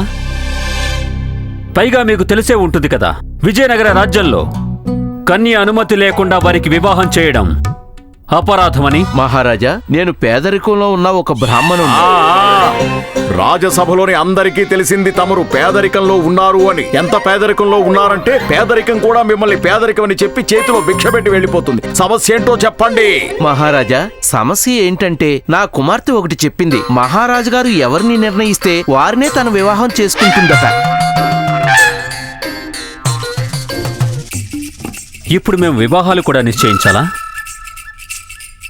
ఈ ఇద్దరు యువకుల్లోంచి తమరు ఎవరో ఒకరిని ఎంపిక చేయండి. అప్పుడు నా కుమార్తె వివాహం చేసుకుంటుంది. మహాశయ, నిర్ణయం చాలా సాధారణమైనదే. తమరు శాంతంగా ఉండండి. మహారాజు గారిని నిర్ణయించనివ్వండి. మేం చెప్తాం. తమరి కుమార్తె. క్షమించండి ఆచార్య, నా కుమార్తె ఎవరిని వివాహం చేసుకోవాలో అది మహారాజు గారే నిర్ణయించాలి. దయచేసి తమరు మౌనంగా ఉండండి. నీకు ఎంతటి దుస్సాహసం! మమ్మల్నే మౌనంగా ఉండమని ఆదేశిస్తున్నావా? నేను తమరిని వేడుకుంటున్నాను ఆచార్య. అర్థమైంది. మేం మౌనంగా ఉంటాం. మీరు కూడా మౌనంగా ఉండండి. మహారాజా, నేనేం చెప్తున్నానంటే ఇటువంటి సంఘటనలు ఎన్నో జరిగాయి. అవి తెలుసుకోవటం పట్ల నిర్ణయం తీసుకోవటం తమరు కాస్త సులువు అవుతుంది. అంటే మహారాజా, నిన్న రాత్రి మేము విజయనగరం వచ్చేసాం. మా అందరికీ ఆకలి వేసింది. శ్రీనాథ్ మమ్మల్ని ఒక ధర్మశాలకి తీసుకువెళ్ళాలి అనుకున్నారు. అక్కడ వంటశాలలో పిండి వంటలు చేస్తున్నారు. కానీ ప్రసాద్ అందుకు ఒప్పుకోలేదు. అతను మమ్మల్ని ఒక ముసలావిడి ఇంటికి తీసుకువెళ్ళాడు. అక్కడ మేము ధనం ఇచ్చి పెరుగన్నం తిన్నాం. దాని తర్వాత శ్రీనాథ్ ధనం ఖర్చు పెట్టి ఒక ధర్మశాలలో ఎంతో సౌకర్యంగా ఉన్న ఒక గదిని అద్దెకి తీసుకున్నాడు. కానీ ప్రసాద్ మొండితనం కారణంగా మేము ఒక బావి పక్కన ఆరు బయట పడుకోవలసి వచ్చింది. మహారాజా, నా పేదరికాన్ని చూసి రాజ్యసభకు రావటానికి శ్రీనాథ్ నాకు అమూల్యమైన వస్త్రాలను బహుకరించాడు. కానీ ఈ ప్రసాద్ ఆ వస్త్రాలను నీటితో తడిపేశాడు. మహారాజా, ఒకవేళ నా కుమార్తె గనుక ఈ నిర్ణయం తమరికి వదిలి ఉండకపోతే నేను ఈ ప్రసాద్ని పంపించేసి శ్రీనాథ్తోనే నా కుమార్తెకు వివాహం జరిపించేవాణ్ణి. మరొక సంఘటన కూడా ఉంది. ఇంటి నుంచి బయలుదేరేటప్పుడు నా కుమార్తె సుప్రియ శ్రీనాథ్కి ఎంతో విలువైన బంగారు ఉంగరాన్ని కానుకగా ఇచ్చింది. ఈ ప్రసాద్కేమో తానే స్వయంగా అల్లిన ఒక ఉన్ని వస్త్రాన్ని కానుకగా ఇచ్చింది. దాన్ని బట్టే తెలుస్తుంది నా కుమార్తెకు శ్రీనాథ్ అంటే ఇష్టమని. కానీ తను సిగ్గుతో చెప్పలేకపోతుంది. నిర్ణయం తమరి మీదే వదిలేసింది. మహారాజా, నాది ఒక విన్నపం. ఇరుపక్షాలని క్షుణ్ణంగా అర్థం చేసుకుని మాత్రమే తమరు నిర్ణయం తీసుకోండి.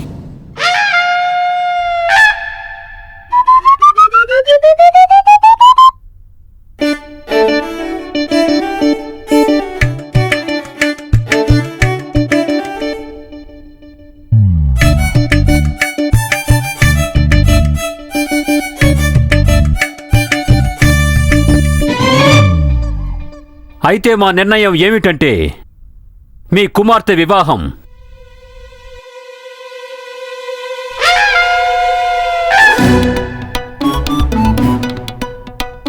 ప్రసాదుతో జరిగి తీరాలి.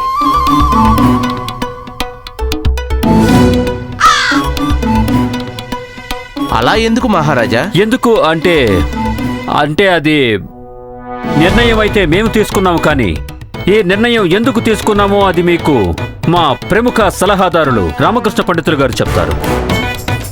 అలాగే మహారాజా, అలాగే. గౌరవనీయులైన ప్రతాప్ గారు, ప్రసాద్ ప్రవర్తన బట్టి ఒక విషయం చాలా స్పష్టంగా తెలుస్తుంది. అతను చాలా తెలివైనవాడు.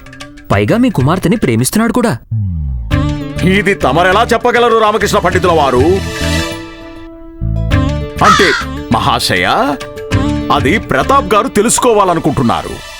ప్రతాప్ గారు, ప్రసాద్ మీకు రుచికరమైన వంటకాల స్థానంలో పెరుగన్నం తినిపించాడు. అది తమరి ఆరోగ్యం పాడవకూడదని, పైగా మీరు మహారాజుని కలిసే అవకాశం పోగొట్టుకోకూడదని.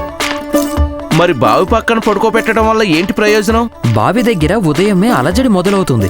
జనం అక్కడికి స్నానం చేయడానికి వచ్చేస్తారు.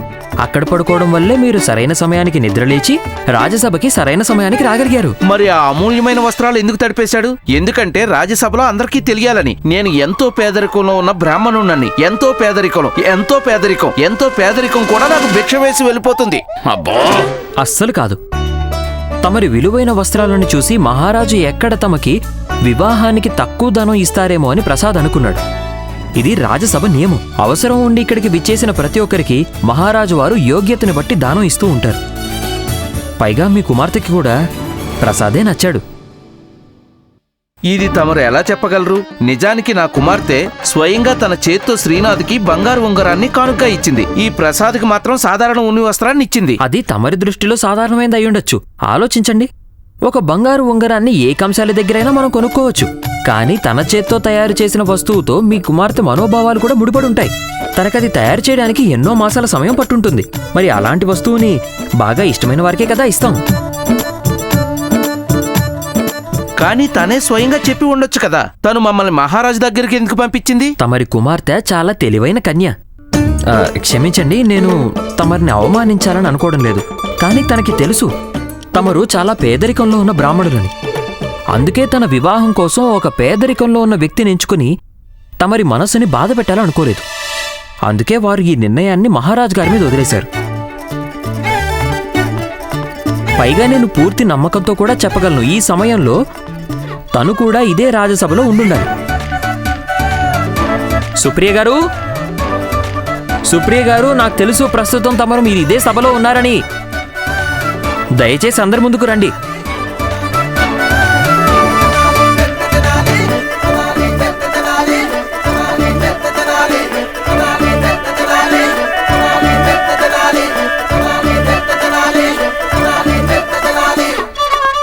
ప్రణామాలు మహారాజా. రామకృష్ణ పండితులు గారు, తమకెలా తెలిసింది సుప్రియాదేవి ఇక్కడే ఈ రాజ్యసభలోనే ఉన్నారని? మహారాజా, తమరి జీవితంలోని ఇంత మహత్వపూర్ణమైన నిర్ణయం తీసుకోబోతున్నప్పుడు అది తెలుసుకోవాలని ప్రతి వ్యక్తికి ఆరాటంగా ఉంటుందిగా. తమరు చాలా గొప్పవారు. తమరి గురించి ఎంత విన్నామో అంతకు మించిన జ్ఞానులు మీరు. గౌరవనీయులైన రామకృష్ణ పండితులు గారు, ఇది చెప్పటం అతిశయోక్తి కాదు. తమరి బుద్ధి చాతుర్యం ముందు ఒక మహా సైన్యం కూడా పరాజయం పాలవుతుంది. ఇది కొంచెం ఎక్కువ చెప్పారనిపిస్తోంది. ఆచార్య, మాకు నమ్మకం ఉంది. సరైన సమయం వచ్చినప్పుడు తమరి సమక్షంలోనే మేము చెప్పిన మాట ఖచ్చితంగా నిరూపించబడుతుంది. మహారాజా, వధూవరులకి తమ ఆశీస్సులు అందించండి. తప్పకుండా.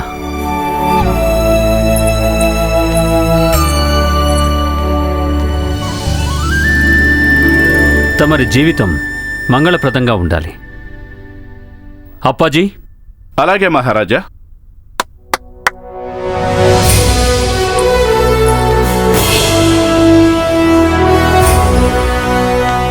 ఇది మా తరపున ఒక చిన్న కానుక.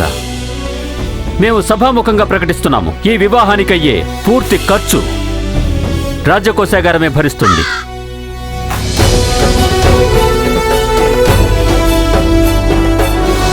నాకు తెలుసు తమకి ఈ నిర్ణయం వల్ల బాధ కలిగి ఉండొచ్చు, కానీ తమరు చాలా మంచి వ్యక్తి. రూపవంతులు, బుద్ధివంతులు, ధనవంతులు కూడా. కాళీమాత తమకి కూడా యోగ్యత గల జీవిత భాగస్వామిని ప్రసాదిస్తారు. కానీ సుప్రియకి మాత్రం ప్రసాదే తగిన వరుడు.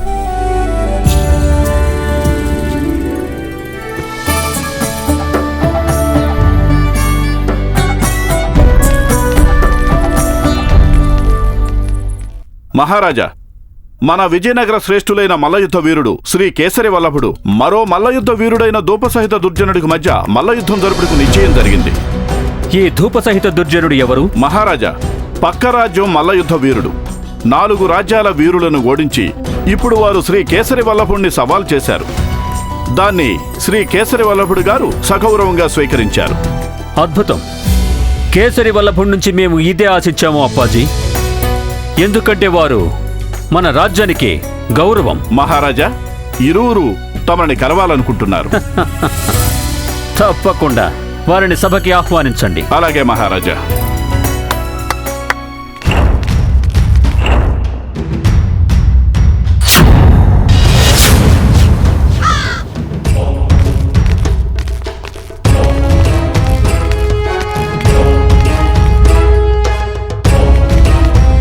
ప్రణామాలు మహారాజా.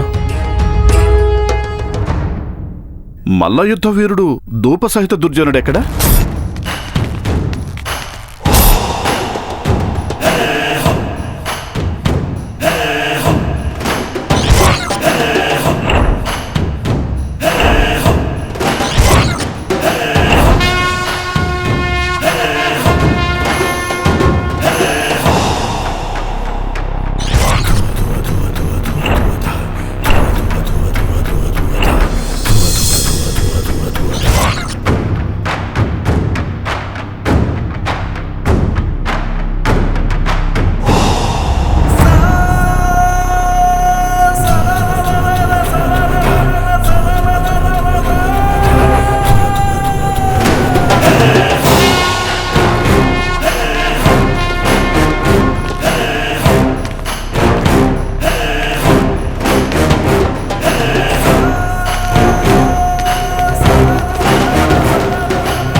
అరే, ఏమిటి ధూపం? ప్రణామాలు మహారాజా. ఈ ధూపం ఎందుకు తీసుకొచ్చారు మీతో పాటు? నేను ఎక్కడికి వెళ్ళినా సరే ఈ ధూపం నాతో పాటే ఉంటుంది. ఈ ధూపంతో నాకు శక్తి లభిస్తుంది. విజయనగర రాజ్యానికి తమకి స్వాగతం. తమరు మా రాజ్య మల్లయుద్ధ వీరుడు కేసరి వల్లభుణ్ణి సవాలు చేశారట? అవును, వీరిని పురుగులాగా నలిపి పారేస్తాను.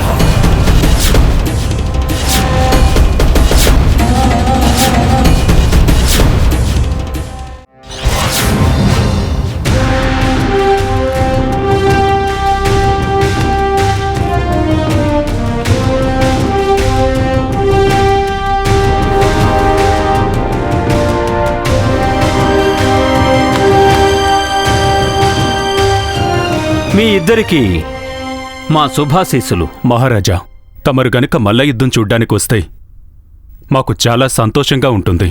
అవును మహారాజా, తమరు సాక్షిగా నిలుస్తారు. నేను వీరిని పురుగులాగా నలిపి పారేసేటప్పుడు. తప్పకుండా మేం కూడా మల్ల యుద్ధం చూడాలనుకుంటున్నాము. మేమక్కడికి తప్పకుండా వస్తాము.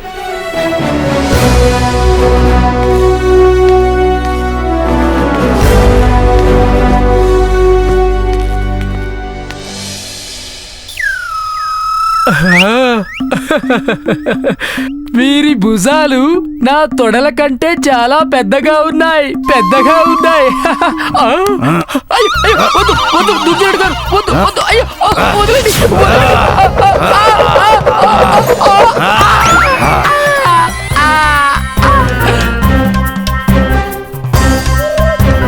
గౌరవనీయులైన రామకృష్ణ పండితులు గారు, ఇది చెప్పటం అతిశయోక్తి కాదు.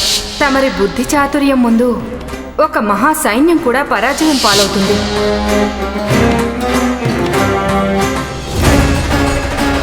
రామకృష్ణ పండితుల వారు, ఇప్పుడు చూద్దాం మిమ్మల్ని మీ బుద్ధి చాతుర్యం ఎలా కాపాడుతుందో. ఆహా, సమయం ఎంత ఆనందదాయకంగా ఉండబోతోందో. మాకు సంతోషంగా ఉంది, చాలా సంతోషంగా ఉంది. సౌదామిని, ఎక్కడున్నావు? దగ్గరకి రా. నువ్వా? నువ్వీ గదిలోకి ఎందుకు వచ్చావురా మూర్ఖుడా? మాకు తెలుసు ధనిలేడు నువ్వు ఒంటరిగా ఉన్నావు అని. కానీ కొంచెం సమయం అయినా మమ్మల్ని ఆనందంగా గడపనివ్వరా? పాయసంలో ఈగలాగా వచ్చి పడుతుంటావా?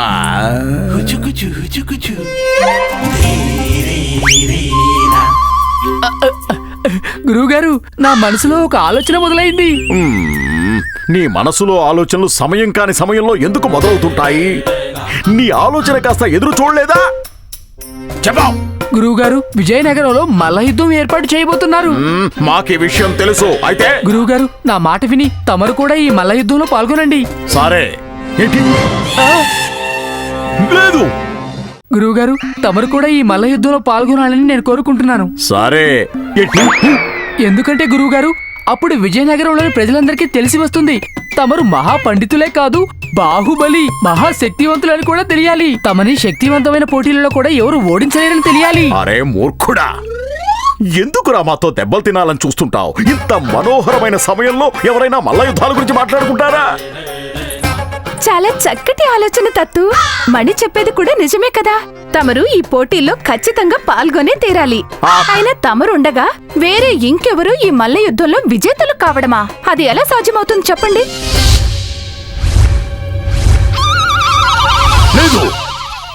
ఏమైంది గురువుగారు, భయపడ్డారా ఏంటి? మీరు నన్నే కోపడుతున్నారా? లేదు లేదు ప్రియా, లేదు లేదు. మేము ఈ మూర్ఖుణ్ణి అంటున్నాం.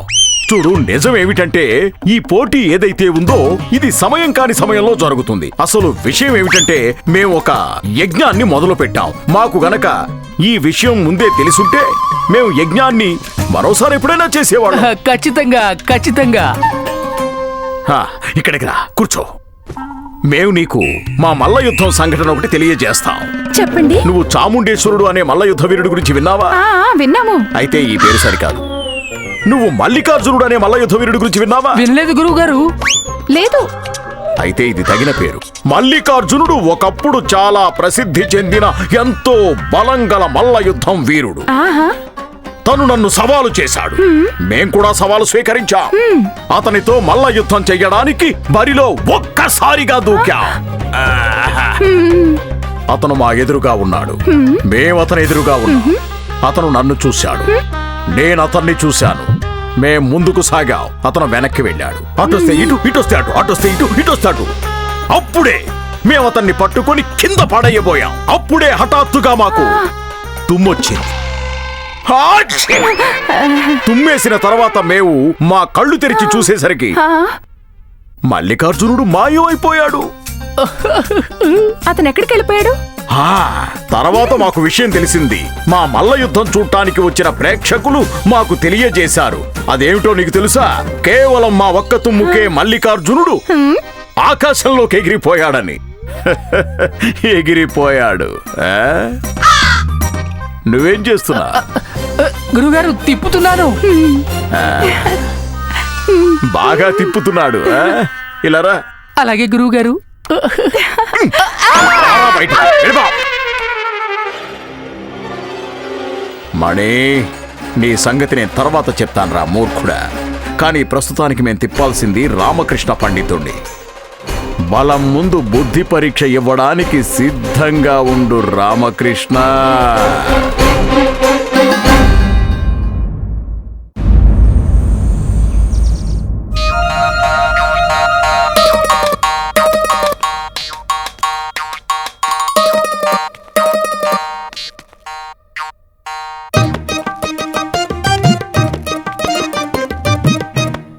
ఓయ్ బక్కవీరుడా, ఇంటిని కుస్తీ మైదానంలో చేసావేమిటి? ఇంతకీ ఈ చిన్న గోచిని కట్టుకుని గుంజీళ్ళు ఎందుకు తీస్తున్నావు? ఉండు, నీ గోచి ఇప్పుడే పీకేస్తాను. సరే సరే సరే, లాగన్లే, చెప్పు. నీకు తెలుసా, విజయనగర మల్ల యుద్ధ వీరుడు కేసరి వల్లభుడిని దుర్జనుడు సవాల్ చేశాడు. మల్ల యుద్ధం జరగబోతుంది. అలాగా? చాలా బాగుందట. నాకు కూడా మల్ల యుద్ధం చుట్టానికి వెళ్ళాలని. ఇక్కడ చూడండి, అరే నేను రాజ్యసభలో ప్రతిరోజు మల్ల యుద్ధం చేస్తూనే ఉంటాను. ఒకవైపేమో నేనుంటాను, మరోవైపేమో నాకు విరుద్ధంగా నిలబడి ఉంటారు ఆచార్య తాతాచార్యుల వారు. నాకు మల్ల యుద్ధం చూడటానికి వెళ్ళాలని. లేదు, అస్సలు కుదరదు, ఎట్టి పరిస్థితిలో కుదరదు. నేను ఈ విధమైన హింసపూరిత విషయాలకి విరుద్ధం. కానీ మల్ల యుద్ధం ఒక క్రీడ కదా. క్రీడ ఎలాంటిదైనా క్రీడే. ఇది ఒక ఆటేనా? ఇక్కడ ఒక మనిషిని మరో మనిషి పట్టుకుని ఇటు తిప్పి అటు తిప్పి పైకి లేపి కింద పడేసి చిత్తు చేసేస్తారు. అరే క్రీడలంటే కర్రా బిళ్ళ, దాగుడు మూతలు, గోళీలు, చెమ్మ చెక్క, చారడేసి మొగ్గ.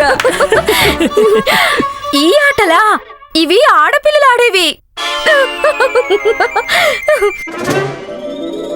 మేము మల్ల యుద్ధం చూడడానికి వెళ్ళాలి.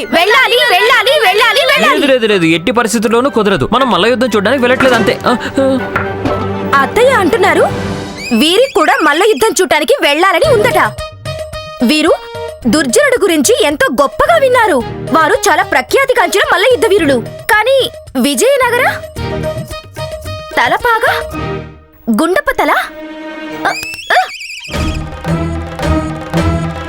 కేసరి మల్ల యుద్ధ వీరుడు కేసరి ముందు దుర్జనుడు నిలవలేడు. ఇది మరీ బాగుందే. నువ్వు కూడానా? నీకెప్పటి నుంచి మల్ల యుద్ధం మీద మక్కువ పెరిగింది? చిన్నప్పటి నుంచి మల్ల యుద్ధంని చాలా గొప్పగా ప్రశంసించేదాన్ని. చిన్నప్పుడు మా అమ్మకి అబద్ధం చెప్పి మల్ల యుద్ధం చూడటానికి వెళ్ళేదాన్ని.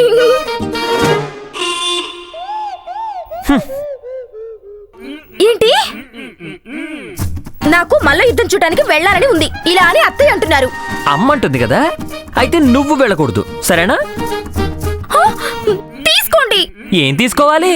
అత్తయ్యకి చెప్తున్నాను. అత్తయ్య కర్ర తీసుకోండి.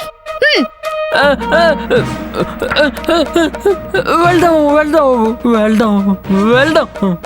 ఇంట్లో మల్ల యుద్ధం మొదలవ్వడం కంటే ఆ కేసరి వల్లభుడు ఇంకా ధూప సహిత దుర్జనుడి మల్ల యుద్ధం చూడడానికి వెళ్ళడమే మంచిది.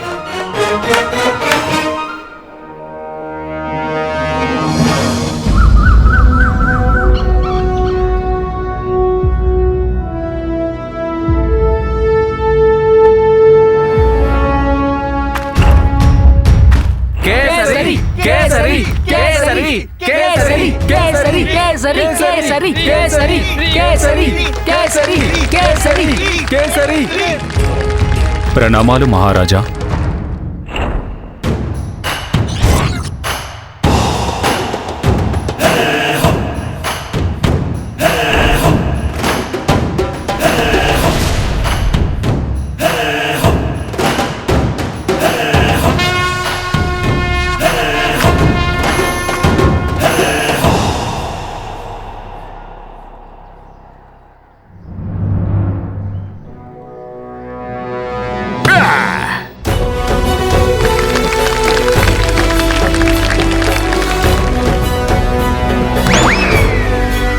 మల్ల యుద్ధం ఆరంభించండి. గౌరవనీయులైన మహారాజు గారు, ఇక్కడికి విచ్చేసినటువంటి సభికులు మరియు ప్రేక్షకులు వీక్షిస్తున్నారు. మాకు కుడివైపున విజయనగర ఆణిముత్యం విఖ్యాత మల్ల యోధుడు శ్రీ శ్రీ కేసరి వల్లభుడు ఉన్నారు.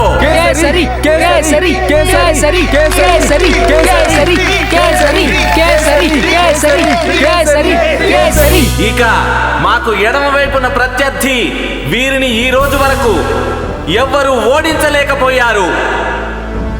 వారి గురించి మొత్తం దక్షిణ భారతం అంతా మాట్లాడుకుంటున్నారు. ధూప సహిత దుర్జనుడు.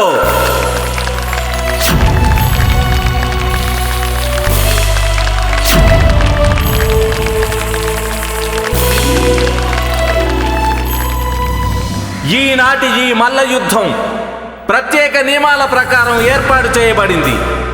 ఇక ఇద్దరిలో ఎవరైనా ఒకే ప్రత్యర్థి తన ఓటమిని స్వీకరించేంత వరకు మల్ల యుద్ధం ఆగకుండా నిరంతరం కొనసాగుతూనే ఉంటుంది. మూర్ఛితులు అయిపోతారు లేక మృత్యువు పాలైపోతారు. అప్పుడు రెండవ ప్రత్యర్థిని క్షమించి విజేతగా ప్రకటించడం జరుగుతుంది.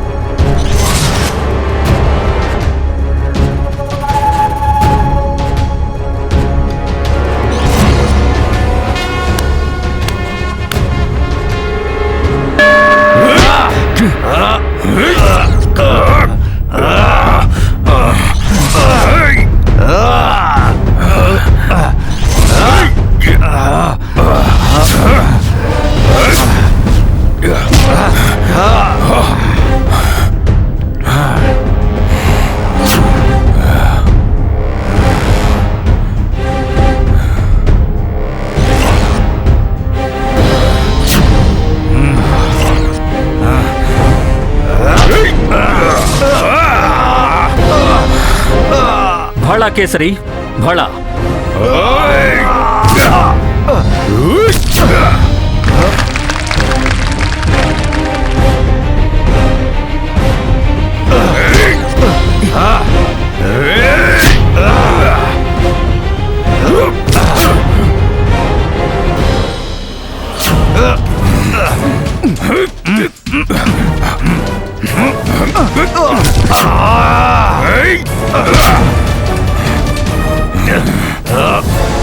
అద్భుతం అద్భుతం కేసరి వల్లభ.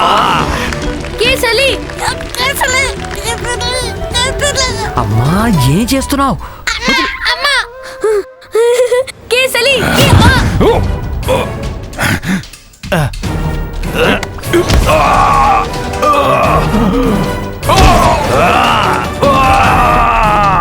ఇంత సులువుగా నిన్ను ఓడించటం కుదరదు.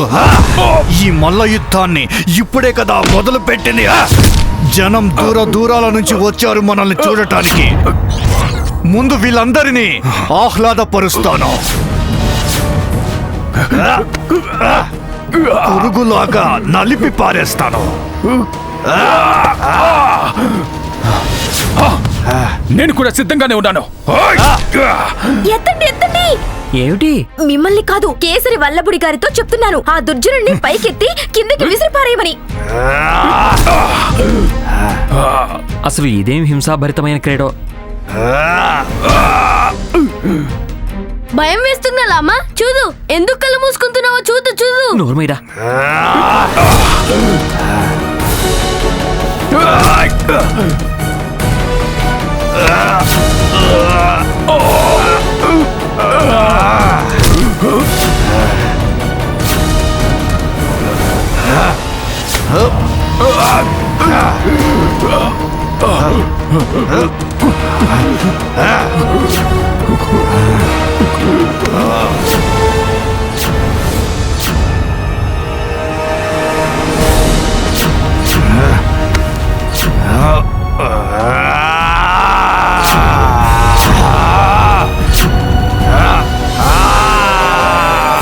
అయ్యో వదిలేయండి వదిలేయండి, వారు తమ ఓటమిని స్వీకరించారు.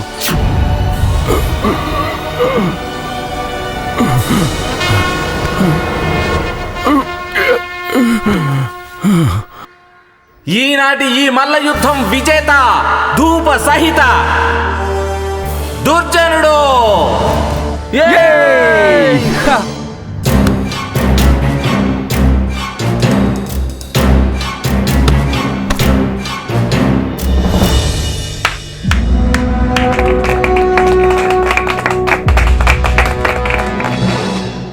ఇవ్వు ఇక నీకు దీని మీద ఏ అధికారము లేదు.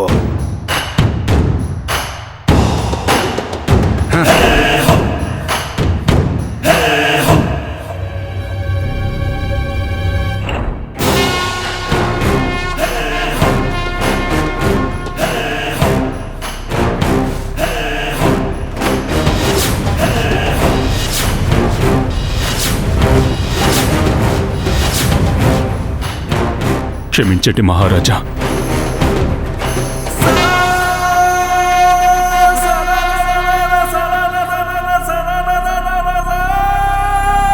ధూప సహిత దుర్జనుడికి, ధూప సహిత దుర్జనుడికి, ధూప సహిత దుర్జనుడికి.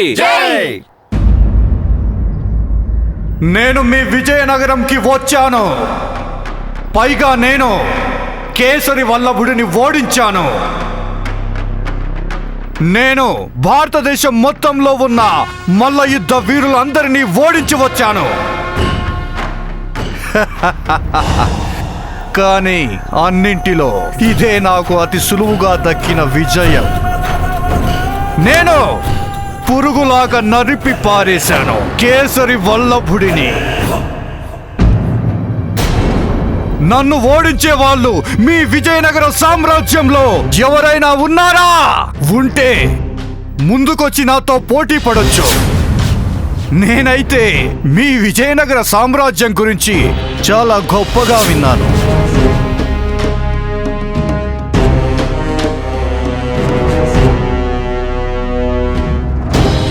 ఎంత పొగరు! మేమే స్వయంగా బరిలోకి దిగి ఇతనికి గుణపాఠం చెప్పి తీరాలి. చాలించు దుర్జన, చాలించు. నీకు ఎంతటి ధైర్యం?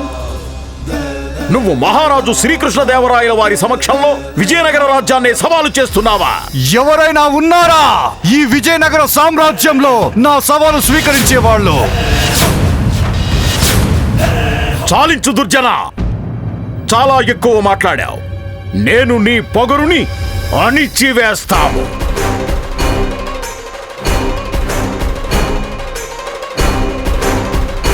నువ్వు విజయనగరం నుంచి పరాజయం పాలై తిరిగి వెళ్తావు. నీ పరాజయం అందరికీ గుణపాఠంగా నిలుస్తుంది.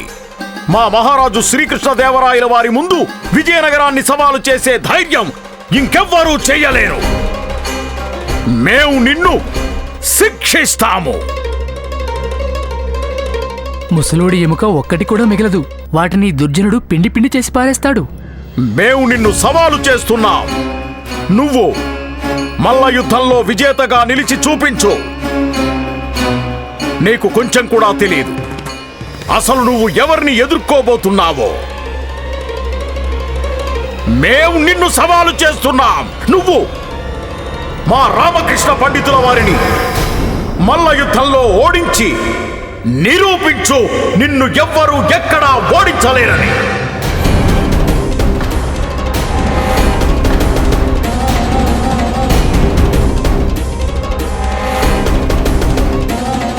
రామకృష్ణ పండితుల వారు, ఇక మీరే స్వయంగా ఇతడికి గుణపాఠం చెప్పండి. రామకృష్ణ పండితుల వారు లేవండి. అయ్యో గురుగారు, ఎవరు ఈ పంతుల? ఇతనికి కూడా అర్థం కాదు ఎక్కడ మొదలవుతాడో ఎక్కడ సమాప్తం అవుతాడో.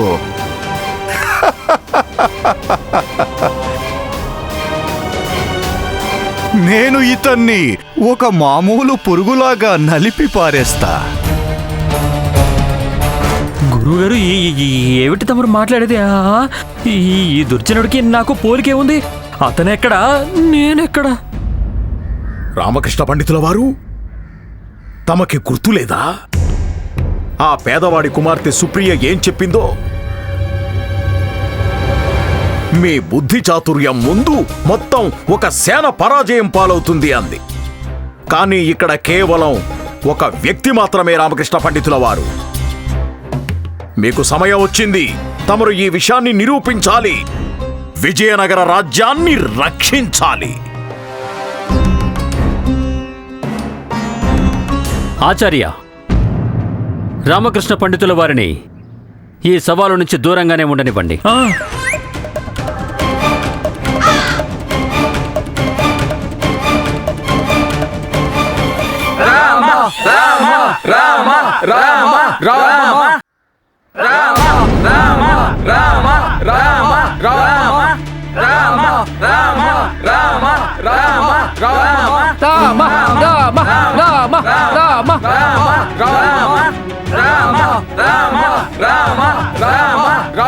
ఇక్కడ చూడండి మహారాజా, విజయనగరం మొత్తానికి రామకృష్ణ పండితుల వారి సామర్థ్యం మీద ఎంత నమ్మకం ఉందో.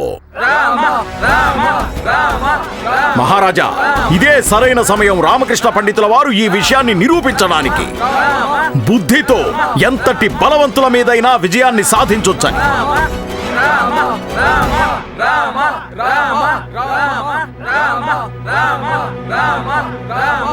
రామకృష్ణ పండితుల వారు, మీరు చూశారు కదా, ఈ దుర్జనుడు విజయనగరంకే వచ్చి విజయనగర గౌరవాన్ని కించపరిచాడు.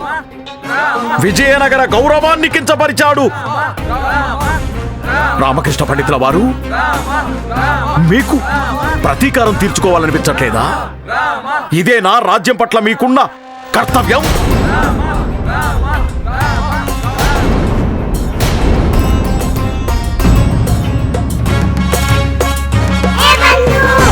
అయ్యో రామా, నువ్వు ఈ ముసలోడి వలలో చిక్కుకోకు. ఇతడు నిన్ను రెచ్చగొడుతున్నాడు. చాలా దెబ్బలు తినాల్సి వస్తుంది. నువ్వు గనక ఈ దుర్జనుడు ముందుకు వెళితే అతడు నిన్ను పచ్చడి చేసేస్తాడు. కుస్తీ సమయంలో ఒకవేళ నేను అతని చేతికి చిక్కితేనో అప్పుడు నా పని అయిపోతుంది రామా. కాని బంధు, ఈ పొగరుబోతు పొగరిని నేను అణిచి తీరాల్సిందే. ఇతనితో నేను కుస్తీ పడతాను. కనీసం నా కోమలత్వం మీదైనా దయ చూపించు.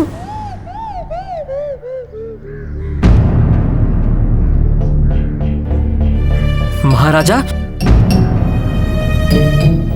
నేను ఇతనితో ఖచ్చితంగా కుస్తీ పడతాను.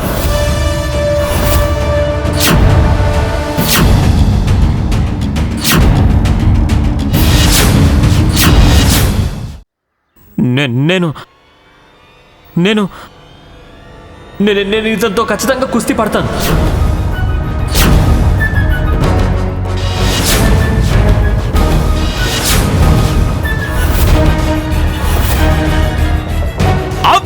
అలా ఉండాలి రామకృష్ణ పండితుల వారు. విజయనగరం తమ నుంచి ఇదే ఆశిస్తుంది.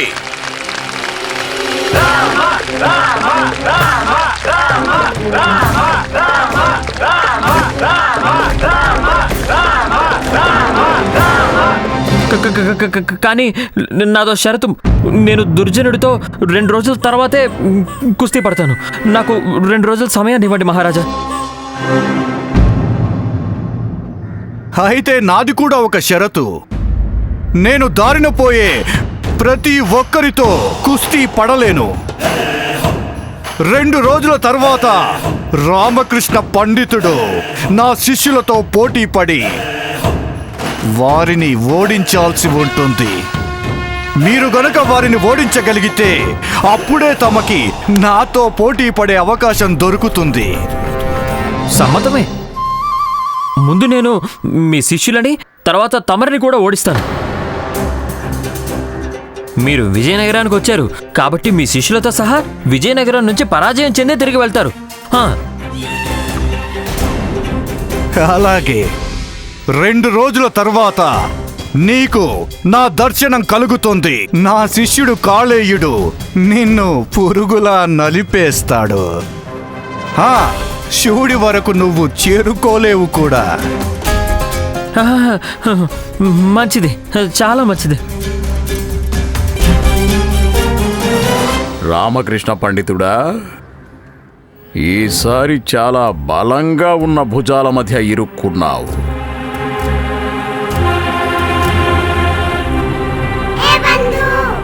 రామా, మూర్ఖత్వానికి కూడా హద్దులుంటాయి.